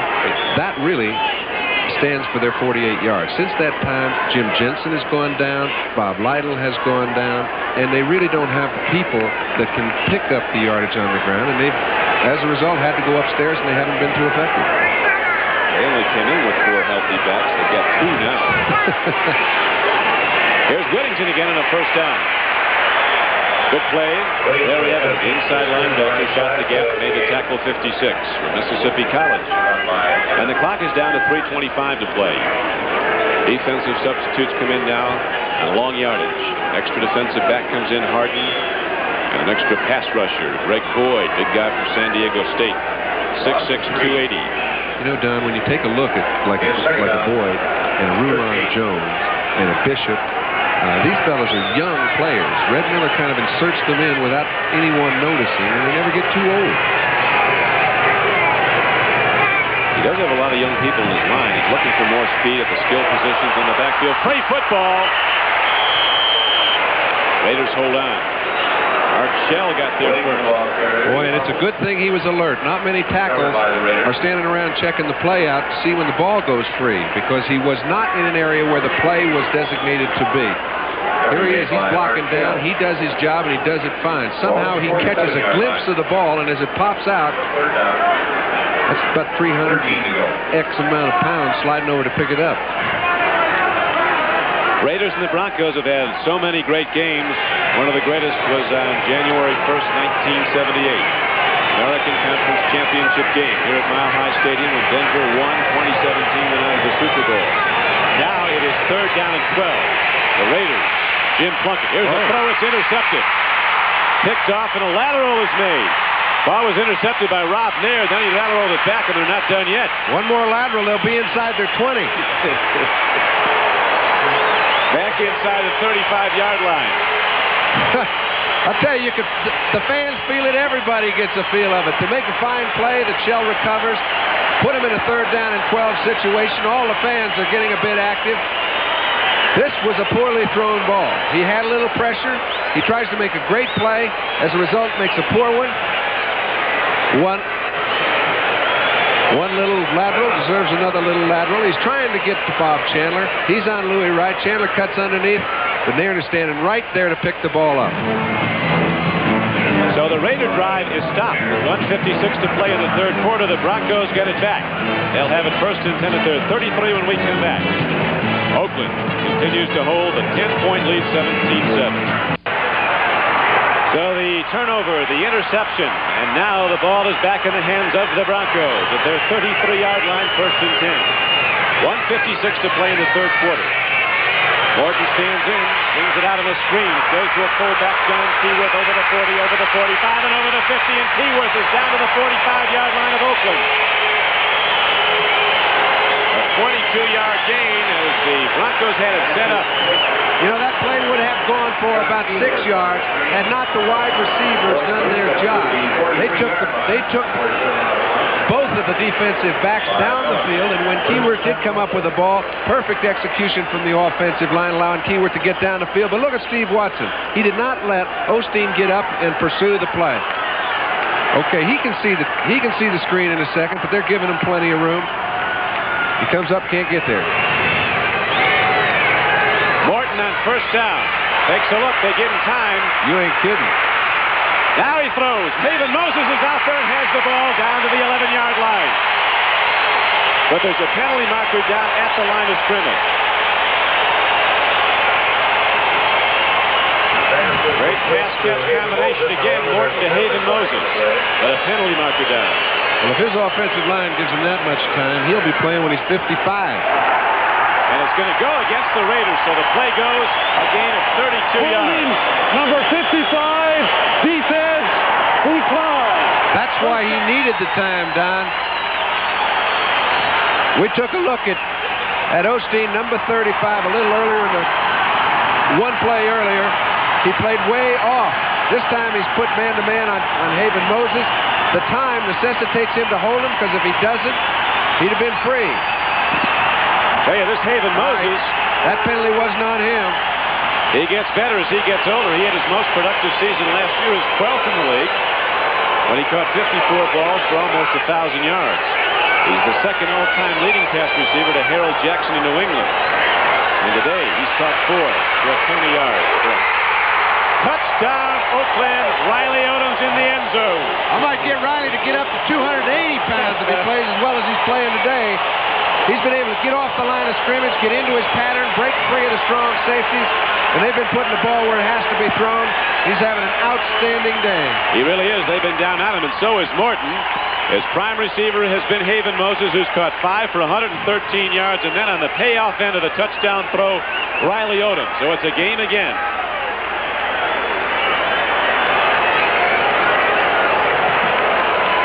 17-13 game. Now you remember that the regular holder, Matt Robinson, went out in the first half with a concussion. Prestwich is holding and doing it well as Steinfort delivers the point after. So we got a good one going at Mile High at 17-14 Oakland. The Broncos go 66 yards in 3 plays, and it took them 28 seconds. And old Curley brought him right down there. Number 7, Craig Morton, 37 years old. Stands in there, waits as long as he can possibly wait to allow Oldhams to run his pattern, who runs a fine one, puts the ball where it has to be thrown. This baby's getting closer and closer. Broncos all revved up now, that defensive unit huddling around the coaches on the sideline as Riley Odoms having a big day. He hasn't had a whole lot of them recently. But they all get set when the Raiders come to town. You've got to get him the ball, you know, Don. You've got to get him the ball. If you're not throwing the ball in the direction of the tight end, it's pretty hard for him to catch it. They just threw it his direction. It was a 6 points. And now the throwing on the day for Craig Morton, 11 of 17 for 192 yards. And the touchdown. Custon scored in a run the first touchdown, you remember, in the first quarter for Denver. Right. Not too bad when you consider he's only played just a little over a quarter. Yeah. Well, we mentioned they pulled him. If you joined us late, Craig Morton started, but they wanted to look at Matt Robinson, who did well when he was in there, but went out with a concussion. So Craig Morton went back in. Ira Matthews takes the ball, and he busts through and comes across the 30 and out to the 33-yard line. Then there's a fumble and a free ball. Eric Ramsey got the ball for Oakland. Now let's switch back to New York to NFL 80 and Bryant Gumbel, right? At Mile High, the Rocky Mountain Thunder has started up again. The feet thundering in the stands. Over 75,000 as it's sold out again. They shake the whole city. Boy, I'll tell you, you can feel it shake. And now the handoff goes to Van Egan on 1st and 10. He takes it across the 40 to the 41. It's going to be 2nd down and 6. Miami and Baltimore locked up 14-14. Detroit leading Tampa Bay 17-7. Here at Mile High, touchdown throw from Morton. Riley Odoms brings the Broncos back into the game. We mentioned they're going to get back in the game if Oakland doesn't do something offensively, right? They haven't done anything in the whole third quarter. And I mean, they haven't been out of their 50. 2nd down and 6 now for the Raiders. Plunkett at quarterback. Branch is wide. There's handoff right up the middle of the 45. Branch and Chandler to either flank. They go right up the middle at them. And the run is to the 45-yard line, so it's going to bring up 3rd and about 3 now. Raiders with that big interior blocking wall of Art Shell, Gene Upshaw, Dave Dalby, Mickey Marvin, and Henry Lawrence. Hey, when you get in a huddle in this sort of situation, very seldom do you have an offensive lineman say, hey, run it over me. This is a very critical play right now to keep their drive alive. If I had a guy that might be doing some talking, I would predict Upshaw might say, hey, let's go. It's my turn. Well, let's see. He, of course, is the left guard. But before they can get the play off, the clock runs out in the 3rd quarter. At the end of the 3rd quarter, the score is the Oakland Raiders 17, the Denver Broncos 14, and we'll be right back after these messages from your local stations. Right where he had to. Now the Raiders come out of the huddle they have. Cliff Branch, wide left. Bob Chandler, wide right. 1st and 10, 38-yard line of Denver again. A straight drop by Plunkett. Home run ball to the end zone. Chandler in the near corner catches it for a touchdown. Jim Plunkett, straight drop back. Bob Chandler, fly pattern down the near sideline, goes into the right corner of the end zone, goes up in the air.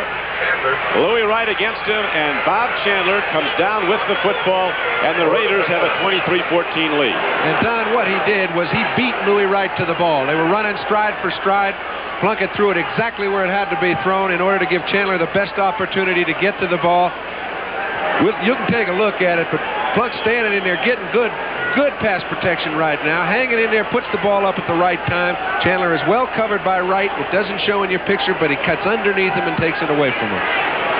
So Bob Chandler making some big receptions, gives Oakland a 23-14 lead, looking again now to extend it to 10. It's Bob. It's the point after with Chandler holding. So with 14-12 left to play in the game, the Raiders are back on top by 10. It's 24-14. Will be kicking off to the Denver Broncos when we come back. The Raiders are back on top by 10, 24-14 on a 37-yard touchdown throw, which we'll watch again in a moment. Chris Barr kicks off now for Oakland. Into the end zone it goes, and Brunson's going to bring it out. He says he looks for a magic door to slide through. It ain't there. Brunson goes down at the 13-yard line, and there the Broncos will go on offense 1st and 10. We apologize for a loss of picture when one of the big plays occurred, but we'll watch it again now. Jim Plunkett with a deep drop, and he just lets her fly, and Chandler's there. And I mean, he's hanging in there then. He's getting good pass protection. The ball's got a lot of trajectory on it, which gives Chandler a chance to get underneath Louis Wright, grab the thing for a touchdown. And how many times have you seen Chandler make great catches in critical situations? Well, we've seen him in the end zone twice today. 2 touchdown receptions for Bob Chandler. Greg Morton running the Denver offense as Haven Moses in motion. Stands in, throws. Tight end gets it, but doesn't get much. Riley Odoms caught the ball and was knocked back from the 14-yard line. Got a lot of attention, but they couldn't bring him down. Made by Davis, 15. He was a big guy, Riley Odoms. One of the top players drafted when he came out of the University of Houston 9 seasons ago. Jim Plunkett with 2 touchdown connections with Bob Chandler. Raiders back on top now, 24-14. After their lead was challenged, Morton threw for the touchdown to Riley Odoms. Second down and 7 for the Denver Broncos. Morton setting up, takes a look, pump fake and delivers to Riley Odoms again. Mike Davis grabs the shirt and holds down. Hey, he's 255, but he's running some fine patterns. This is a ball that a quarterback can see very easily. You get a guy like Odoms who's running down, he's turned to his right. Now he plants. He sees the side that Morton's throwing the ball, gives him a good target to hit, comes up with a reception, and picks up a first down. 15-yard gain on the play, gets it out to the 29-yard line. Game clock with 12:47 left to play. 2 wide receivers come to the left.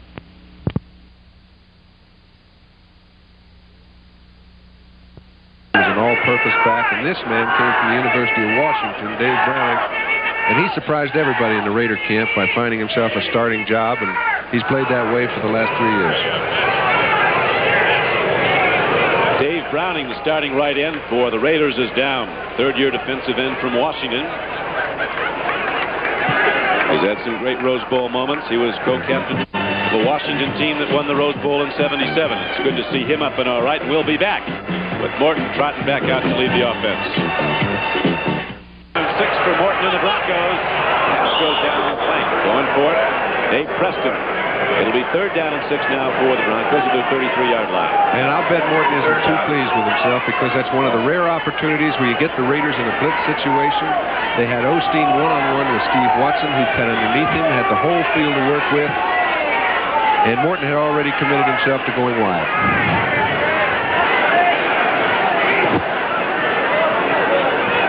Greg Morton gets set to go again now with 3rd down and 6.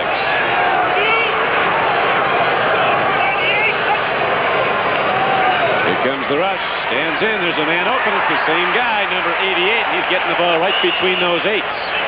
Very regularly ahead for a first down to the 45-yard line. Riley Odoms. I'll tell you why he's getting it right to the letter, because he's getting excellent pass protection. You take a look at these fellas. I mean, he's got enough time to allow Odoms to get down the field, cut across the middle. He sees them easily, and it's not much trouble to pick him off. Greg Morton in his 16th year, an All-American at Cal at Berkeley, where he played under the current coach at Kansas City, Marv Levy. Number 1 draft choice of the Cowboys way back in '65. Now he has the Broncos at their 45. First down and 10. Letting the rip. Man's there. He got it. The ball. What a catch. That's Watson. And a penalty marker comes in after the play, and it's not on Watson. Steve Watson, the free agent from Temple, we're talking about his ability to get the ball diving. That's the second one he's done like that. We mentioned, Don, that Osteen had Watson on the previous play all over the field. Sometimes a good receiver will say, hey, it looks to me like I've been one-on-one all day long. He was again. Interference, number 37. Defense, decline, first down. Let's watch Watson again. He was a college long jumper. Well, okay, if the ball had been laid up a little bit, which you don't know the man's going to fall down, he could have taken it in stride and run it in. As it was, it's a 41-yard gain. Credit Watson again. One still in the hat, as you'd say. You got it. 11:14 to play. Raiders lead the game 24-14. Here's another penalty marker going up. We have a delay.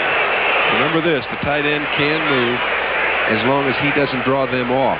And now if they judge in the official's judgment that he drew them offside against Oakland. That's right. He can move, and if they reacted a little late. When they did so, in the official's judgment, he didn't draw them off. They were just trying to pick up an extra 5. We could be heading for one of those storied Oakland-Denver finishes. Encroachment. Defense. Still first down. We have a chance to see Odom. Watch this. He kind of false starts, but there's no movement. Martin hasn't moved now. So in the official's judgment, I think it's correct. They gave 5 to the Broncos. So now it's 1st and 5. Right up the middle and on into the end zone. Dave Preston, his second touchdown of the day, as the Bronco forward wall smashes open Oakland's defense. And again, the Broncos are back in the game with 11:08 to play. And when they get down by that goal line, there are certain players that just have a knack of finding holes when it looks like there aren't any. One of them is Dave Preston. You notice he's always inserted in the ball game when they get down inside the 20-yard line. He's come up with a lot of touchdowns for him, and that was a big one. He's another of those free agents who just do it with guile, cunning. He's got no speed, none to speak of. Was drafted late by New England and cut, signed here as a free agent. Was a great all-around back in college at Bowling Green, and now after a 10-yard touchdown run by Dave Preston, the extra point is good, and it's a 24-21 game. Oakland's lead back down to 3. With John Brody, this is Don Criqui back at Mile High Stadium. The Broncos looking great again, John. They go back and forth. Yeah, and I think, Don, sometimes you can say, hey, why don't they play like this every week, and we'll get back to it after the kick. The kick is taken by Keith Moody across the 10 and the 15 and the 20.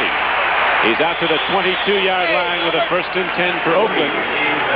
You know, right now, you see Denver playing exceptionally fine offensive football. And that man, number 7, Craig Morton, who has carried Denver when they've been most successful, is the guy that's doing it.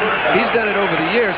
Their basic structure is conservative. Red Miller's a man who likes to keep the offense on the ground, take very few chances, and he's been effective doing it because he's played great defense. So you'll see when they need it, Craig will come on and do well on occasion.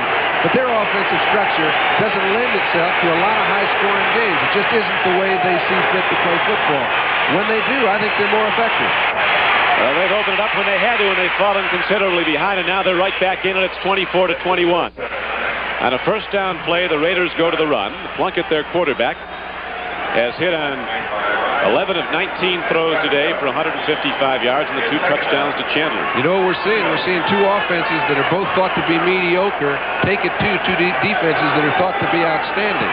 And they've been doing it in the last 15 minutes of play, and what a lot of people thought would be a 10-7 ho-hummer may turn out to be one of those 38-35 jobs. Old Southwest Conference, keep it in the air. Here's the handoff going to Mark Van Eegen again after he gained 8 on the first carry. He drives now close to a first down across the 30. And to get to the 32. The middle guard, and he's a big one. 68, Reuben Carter from Miami of Florida made the knockdown along with outside linebacker Rob Nairn. Got some big guys in that defensive front of Denver. A lot of backup people. We haven't seen too much of Rulon Jones in the second half, but we saw him sack the quarterback twice in the first. You know something, Don, when you're on offense and you see your defense getting beat, you know you've got to score the football. They know, right now Oakland knows 3 points is not enough for them to sit and protect. They've got to go out and attack because, I mean, their opportunity to get into that postseason picture depends on how well they do in the next 10 minutes. They get a good group going here at Mile High. Tom Flores, Raider coach. An original Raider. And on to the Buffalo Bills in the LaMonica trade and back to Oakland. Now is the head coach of the Raiders. Well, you can tell they're back on the East Coast rooting for one team or another. I think Pittsburgh's rooting for Oakland and New England's rooting for Denver. You know who San Diego's rooting for. You got that straight. San Diego at a half-game lead right now over Oakland. Depending on the outcome of this game. On a 3rd down and foot carry over the top, the Raiders go with Van Eegen. They get the first down. The game clock inside 10 minutes to play now, and it's running. 9:54 to go. Van Eegen, 54 yards on the 13 carries. Getting some money yards, though, and it's been down close on 3rd down. They needed the first down. He's been doing it for years. Possibility of OT is not remote here because Steinfort can hit 55 yards out. He gets a shot at it for Denver. Going wide is Arthur Whittington with a serious problem. Look at this play. Arthur fired and falling back, and he's all the way back inside the 25-yard line. And Aaron Kyle can run. Aaron Kyle can in from the right corner. He's the one that chased Arthur all the way back for an 11-yard loss. I've seen a few great backs over the years change directions, get lucky, catch people against the flow, turn it into a big gainer. And I don't blame Whittington in that situation for trying to make something out of nothing. But Aaron Kyle absolutely exploded across that line of scrimmage when he changed direction and kept it to a big loss. Recall in the second quarter, Plunkett and the Raiders had a 3rd and 38. We're working on another one. Right now it's going to be 2nd down and 20. Nobody's got any good 2nd and 20 calls either. For some reason, Rulon Jones, John, has not been coming in, the big freshman pass rusher, the big rookie from Utah State. Now the Raiders want to regroup, so they signal for and are allotted one of their 3 second-half timeouts. So with 8:36 left to play in the game, and the Oakland Raiders leading 24-21, Jim Plunkett comes over for some counsel. We'll be back in a moment. A cocktail between the time he started and finished it. I'm not sure he knows who he's for. Go Denver beat the Broncos. 8:36 to go. Broncos within 3, 24-21. Oakland is in the lead and has the ball, but long yardage coming up. I'll tell you, Donnie, if the picture's shaking a little bit on the reception end, it's because this stadium is rocking. A foot thunder starting up again. Here's Plunkett sending people long. Chandler's going over the middle. Plunkett has a problem, gets it away, and makes the completion to Bob Chandler for a 1st down. Are you kidding me? That's unbelievable. 21-yard gain. That's one of those beautifully deceptive passes that had Raymond Chester totally befuddled because he thought the ball was coming to him. He couldn't reach it. It went over his head and went to Bob Chandler. Now Plunkett drops quite a bit back, does come up in the pocket. Looks like he's going to Raymond. There's Chandler right on the money, picks up the 1st down and keeps their drive alive, quiets down the whole city of Denver. Chandler run a pattern over the middle, saw that Plunkett was in trouble, and sprinted for the far sideline, and Plunkett somehow got the ball to him, coming back at it. Chandler with a 21-yard reception and a 1st down for the Raiders. Now they go back to the run, looking to run that clock. Van Egan takes it across the Raiders' 45-yard line and gets it out to the 46, and the clock goes down to 7:38 in running. Joe Van Egan's been in the trenches. We mentioned at the start of the second half, Don, that if Oakland were to win the second half by 17 points, they could become their division winners. They don't have any chance to do that now. They're struggling for a wild card spot. They're hoping to win the game. You got it. 3-point game, 7:15 to play. Raiders coming out of the huddle at their leisure, using as much of the clock as they can. 2nd down and 7. Back to the run. Whittington turns upfield. Nothing there. As the Broncos sweep it under. Ernie Chavis, number 79, was there. So was the middle guard, Reuben Carter. Putting yourself in the spot. 3rd down and 6, 3rd down and 7. 80 yards. Raiders missed the speed of Kenny King to go wide. He played in the first half, did some good things, even though he's hobbled by a bad ankle. Now it's 3rd down coming up for the Raiders. 3rd down and 7 from their 47-yard line. Bronco defense aligns, takes position. There's Chandler on Louis Wright out here again. He's one-on-one. They're coming. No markers down. Plunkett stands in and they get him. Rulon Jones just came back and gets his 3rd sack of the day. That's a hoss. Well, when you say he got him, he wasn't the only one that got him. They teed off and net at the quarterback. Well, they really timed the play well.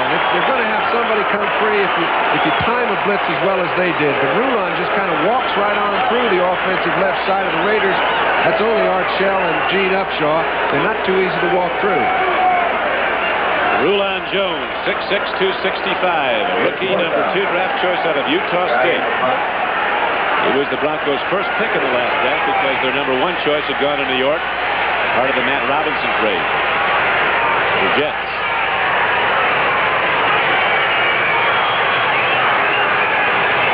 Fourth down now. Ray Guy punts a line drive and really drills the ball, hits into the end zone. With 5:44 left to play, a 64-yard punt by Ray Guy gives the ball back to Denver to Bryant Gumbel now in New York. All right, Don. Thank you, Brian. On first down, the Broncos went to the pass. It was incomplete. In fact, very nearly intercepted by Mike Davis of the Oakland Raiders. Don, I don't want to mislead anybody that when I said Oakland right now is playing for an opportunity to get in the playoffs as a wild card. They do have a chance to win their division if they win today and San Diego gets beat next week. But they can't win the division all on their own. So now it is second down and 10 for the Denver Broncos. Ball at their 19-yard line. Morton stands in, takes a look, lets her rip. Here's a penalty marker down. The ball is caught again by Haven Moses, his 6th reception of the day. He has almost 150 reception yards. Boy, what a beautiful throw. Man, when you talk about hanging in there, Craig Morton allowed... Holding, number 35, defense, first down. They're on the move, and if the Raiders ever had to stop momentum and 70,000 cheering fans, this is the time. Craig Morton makes a beautiful play, comes in there and allows Matusak to run by. When we say, hey, stand tall in the pocket, we mean stand still and don't get too deep where those tackles can come from the outside and get you. Statistician Joe Costanza pointing out Moses now has caught 6 balls for 140 yards for Denver. And the Broncos are moving, trailing by 3 in the 4th quarter. They go to the run. Rob Lytle, bad ankle and all, gets ahead and inside the 50-yard line down to the 44. On a first down carry, Rob Lytle rips off a gain. Almost 8 yards. Got it down actually about at the 41-yard line. A 9-yard gain by Lytle. And Dave Browning's going out of the ball game again. You remember he was injured in the 3rd quarter. Went out of the ball game. There's Scott again. Field goal kicker. Long-range Freddie.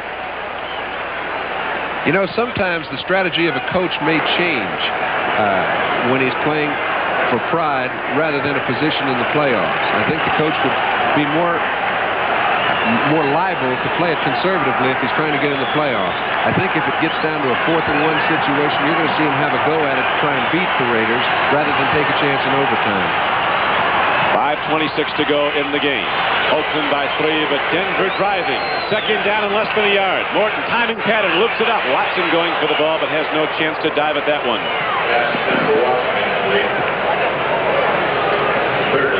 We come down to the 16th weekend of the 1980 season next Saturday and Sunday. And it's going to be a great day on Sunday, the final week of the NFL season, as NBC Sports carries you all the way to the Super Bowl. Join Brian Campbell for all the latest news around the NFL, including a preview of the playoffs, all on NFL 80. Then it's regional action as the Cleveland Browns, the pressure on them, go to Cincinnati to meet their arch rivals, the Bengals. They don't like each other. Plus other regional games, all here on NBC Sports. Check your listings for the game and time in your area. Now it's third down. Morton calls his own number 7, puts his head down behind Bryant, and he gets the Denver first down. You know, you're talking about the last game of the season, and we've still got 7 teams in the American Football Conference that are within 1 game of each other. I'd say that's keeping it pretty close, folks. Buffalo's 10-5, New England 9-6 in the East. Houston and Cleveland, both 10-5 in the Central. And who'd have thought New England, Houston, and Pittsburgh are struggling trying to get a playoff berth when the season started. Buffalo came on. They're a prime reason why that's in vogue. But there have been a few other surprises, and Oakland is one of them. They are. Made away a lot of frontline players to deal with draft choices, and yet they're a contender for the playoffs very much. Morton stands in, gets away somehow. Now he throws, and almost into the hands of Mike Davis. Coming back at the ball, he was looking at Riley Odoms, but leaning away, didn't have enough on the ball. The Central Division's always fun. Survival of the fittest. You know, Cleveland loses. Houston's still got a chance to win their division. And Cleveland's got to win next week, and that's no cinch. No. Pittsburgh's still got a chance to get in there. You know, you could sit there and talk about all the possibilities, and we won't have time before next Sunday's ball game starts. But to say it simply, there's 7 teams that still have an excellent chance to get 5 spots. And of course, Cleveland goes to arch rival Cincinnati next Sunday. Browns beaten today, and 3 fourth-quarter touchdown passes by Tommy Kramer. The Vikings as Minnesota wins the Central. Here's a throw and a strike, and again it's Riley Odom. For the Raider defense, and he's down to the 16-yard line. A 25-yard gain and a first down, and the clock is running with 4:40 to play. I tell you, this is vintage Craig Morton. The play prior to this that put him in a position of 2nd and 10 rather than 2nd and 20 is the play when he knew where his receiver was. He found a way to throw the ball incomplete. Riley Odoms has only caught for 163 yards. Now, at 255 pounds, that's a lot of energy just moving up and down the field.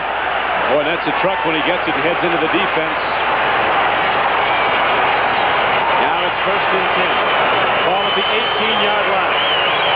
Handoff goes. Preston, who's been in the end zone twice on runs, takes it down inside the 15-yard line of the Raiders. Already they're in point-blank range for Fred Steinfort for a field goal, but there's a lot of time left and a lot of downs left. This is his number 1 day, Don. I don't think there are many quarterbacks who were playing in the 60s that had very many 300-yard days. He started then. He's come on. He's getting caught up in the group. This is his most yardage ever. 17 years. That's if he'd not given way to Robinson in the first half, he'd allowed to have a 400-yard day. But right now, the Raiders down by 3, 24-21. Have 2nd down and 7 coming up at the 15-yard line of Oakland. Morton, deep drop, takes a look, stands in. Now there is the sack. Matt Millen, one of the linebackers, got through and makes a big defensive play for the Raiders. Because now, with 3rd down coming up, if Denver does not convert the first down, it's a long field goal attempt. It is not out of his reach, but it is a long one. It's 40 yards, and he can easily kick that baby. But they're trying to win the ball game, not tie it. Well, they've got a shot at it. It's going to be 3rd down and 15. Ball is spotted at the 22-yard line of Oakland. The game clock is running. 3 minutes and 12 seconds, 3:11 left to play. The lights are on at Mile High Stadium. Playing conditions absolutely excellent. Temperature in the 60s. Dry grass field, free football. Morton gets it back, but at the 30. And now it is a pretty good distance. 47 to 48 yards. It's within Steinfurt's reach, but it's a whole lot less likely than it was when it was sitting at the 20-yard line. You remember that the first try by Steinfort, snap, set down misconnection. The ball was on its side, and he kicked a ground ball. Then when he got a good hold, he banged one from 46 yards. Remember again, Luke Prestridge is holding the ball. Now, I'm not saying that Luke isn't every bit as good as Matt Robinson, but the fact that he hasn't been doing it has an effect on the kicker. 47 yards, it's not even to be close. It skips into the end zone on the second hop. So that did make a big difference, John. A different holder, Matt Robinson, without a concussion. And the Broncos misfire when they get down close. They had a chance, if not to win the game, certainly to tie it and send it to overtime. Now with 2:36 left to play, the Raiders get it back. And they get it back just inside their 30. We'll watch the snap again. Well, we'll be able to see if the ball falls down. Other than that, we don't have a perfect angle at it. But, I mean, Steinfort just got ahead of it, never got a good piece of it. As a result, it went low and no good.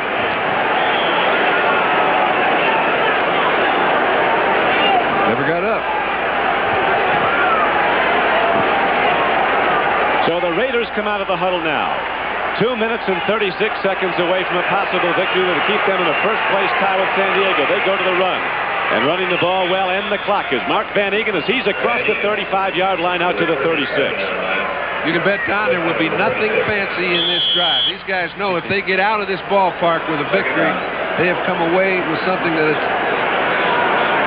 has raised the temperature of their group. And I don't think they'll do anything but run the ball straight ahead, let Van Eegen find a hole where he can. Got to keep those yard markers moving. 2nd down and 3 now. Van Eegen got 7 on the last carry. He's gained 65 yards today and 15 carries. Before the Raiders put it in play on 2nd down, the 2-minute warning is given. 2 minutes left to go. Oakland 24, Denver 21. We'll be back for the stretch run. In the West, San Diego a victory yesterday over Seattle, standing at 10-5 with 1 game to go, and it won't be an easy one. The Pittsburgh Steelers are heading to San Diego after their win today, come from behind in the 4th quarter over Kansas City. Oakland looking to go 10-5 if they can prevail here with a 3-point lead and 2 minutes left to play. 2nd down and 3 is coming up for the Raiders. The ball is just across their 35-yard line. Handoff. Van Egan looking for a run all the way. They knock him down for a loss on the play and a free ball. And let's see who has the ball. I think the Raiders fell on it. 1:53, an official timeout. And while we have a moment, let's switch back to NFL 80 in New York and Bryant Gumbel. Bryant? We're back at Mile High Stadium. And that is Tom Flores. You know, I don't think nearly enough has been said about this man. The Raiders started off slowly at the first of the year. He was the stabilizing influence. He's been so throughout the year. He's another in a long line of fine Raider coaches. Third down in a long three. Plunkett throws. There's a man going for the ball. Arthur Whittington cannot get to it. A penalty marker is down. It's going to go against the Denver Broncos.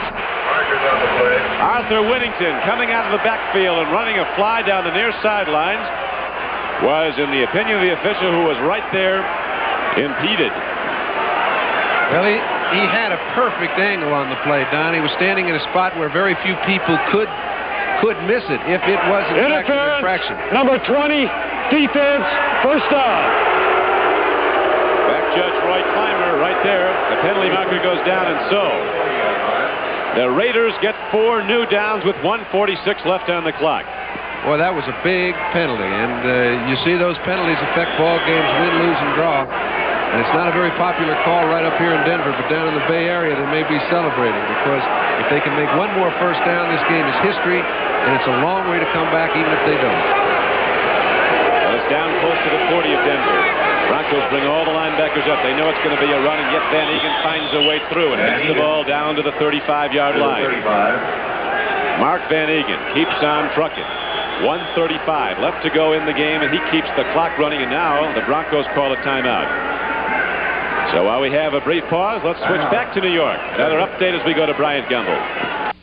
1:35 left to go here at Mile High Stadium, Denver, Colorado. Oakland 24, Denver 21. Second down coming up for the Raiders. They have the ball at the 35-yard line of Denver. A pass interference call on an incomplete pass, but maybe it would not have been incomplete had Whittington not been interfered with, but at any rate, it was first down yardage on the penalty assessment. Remember now, too, Don, that the Bronx can call 2 more timeouts. They have to stop the run. Van Egan still working, gets down close. He's inside the 35-yard line to the 33. And back to New York, and back to Bryant Gumbel. And quarterback Plunkett, and defensive backfield coach Willie Brown, one of the all-time great Raiders. And Don, it said 2 timeouts left on the scoreboard. However, that was wrong. There are no timeouts left. Denver has just taken their last one. Third down. They can get the ball. I doubt if you'll see them even try to kick a field goal. They'll run the ball on 4th down, and they can eat up almost a full minute of time, giving them 29 seconds to get back in the ball game without any timeouts.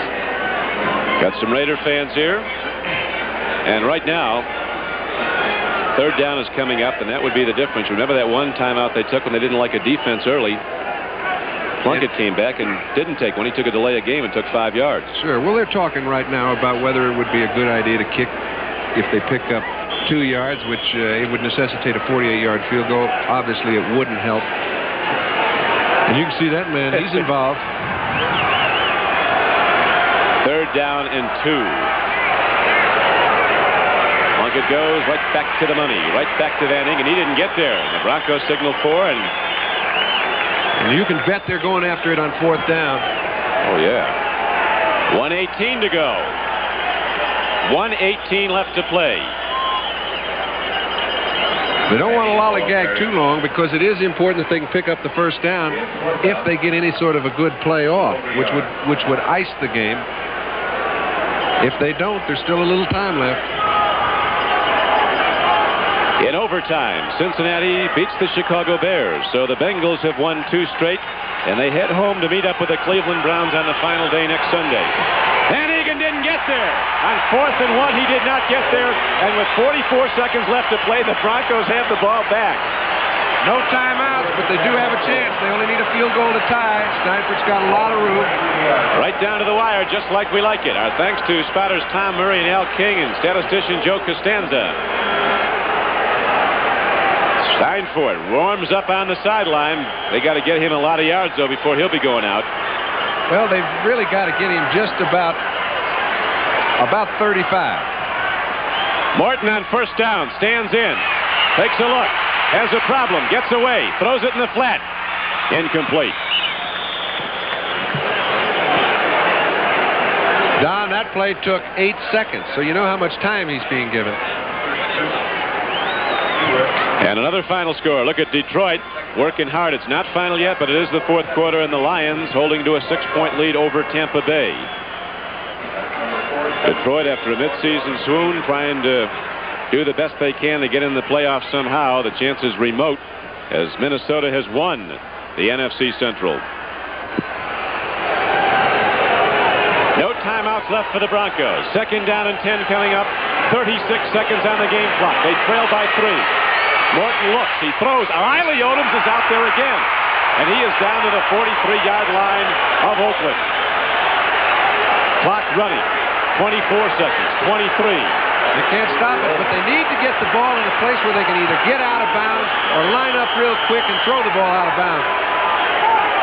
Here's a real injury. I say real as in fake. Anybody would like to get one for nothing, but you can't do that in this game. And the officials just may run off 10 seconds on the clock once they start it. That'd get the guys going in the stands. See Riley Odoms being attended to, an official timeout as he's down at the 45-yard line. Riley Odoms, who hasn't had a whole lot.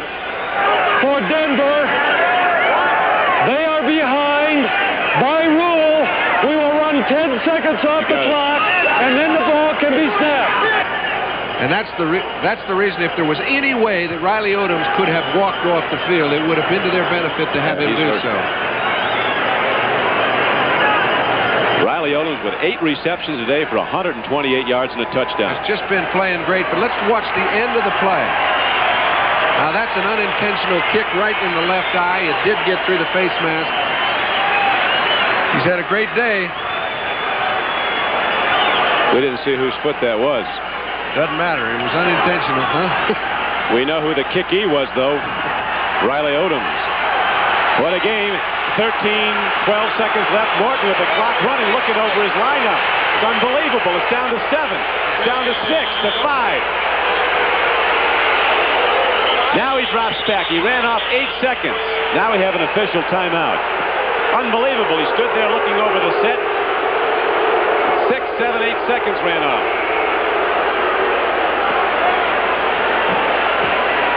We'd like to watch all of you who have joined us now, who've been watching. Reset the clock at 8 seconds.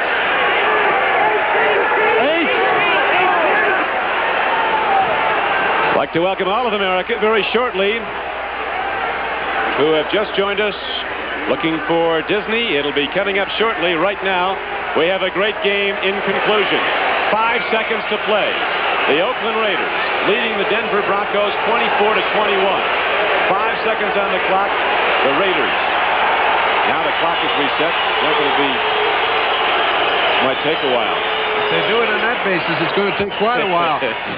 Ted Hendricks is over talking to the officials, trying to find out why the clock didn't continue to run when they had it in motion. And it's very simple, Donnie. They run 10 seconds off the clock, but then they stop it until the ball is snapped. And that's what they didn't do, and that's why they're going back to 8 seconds.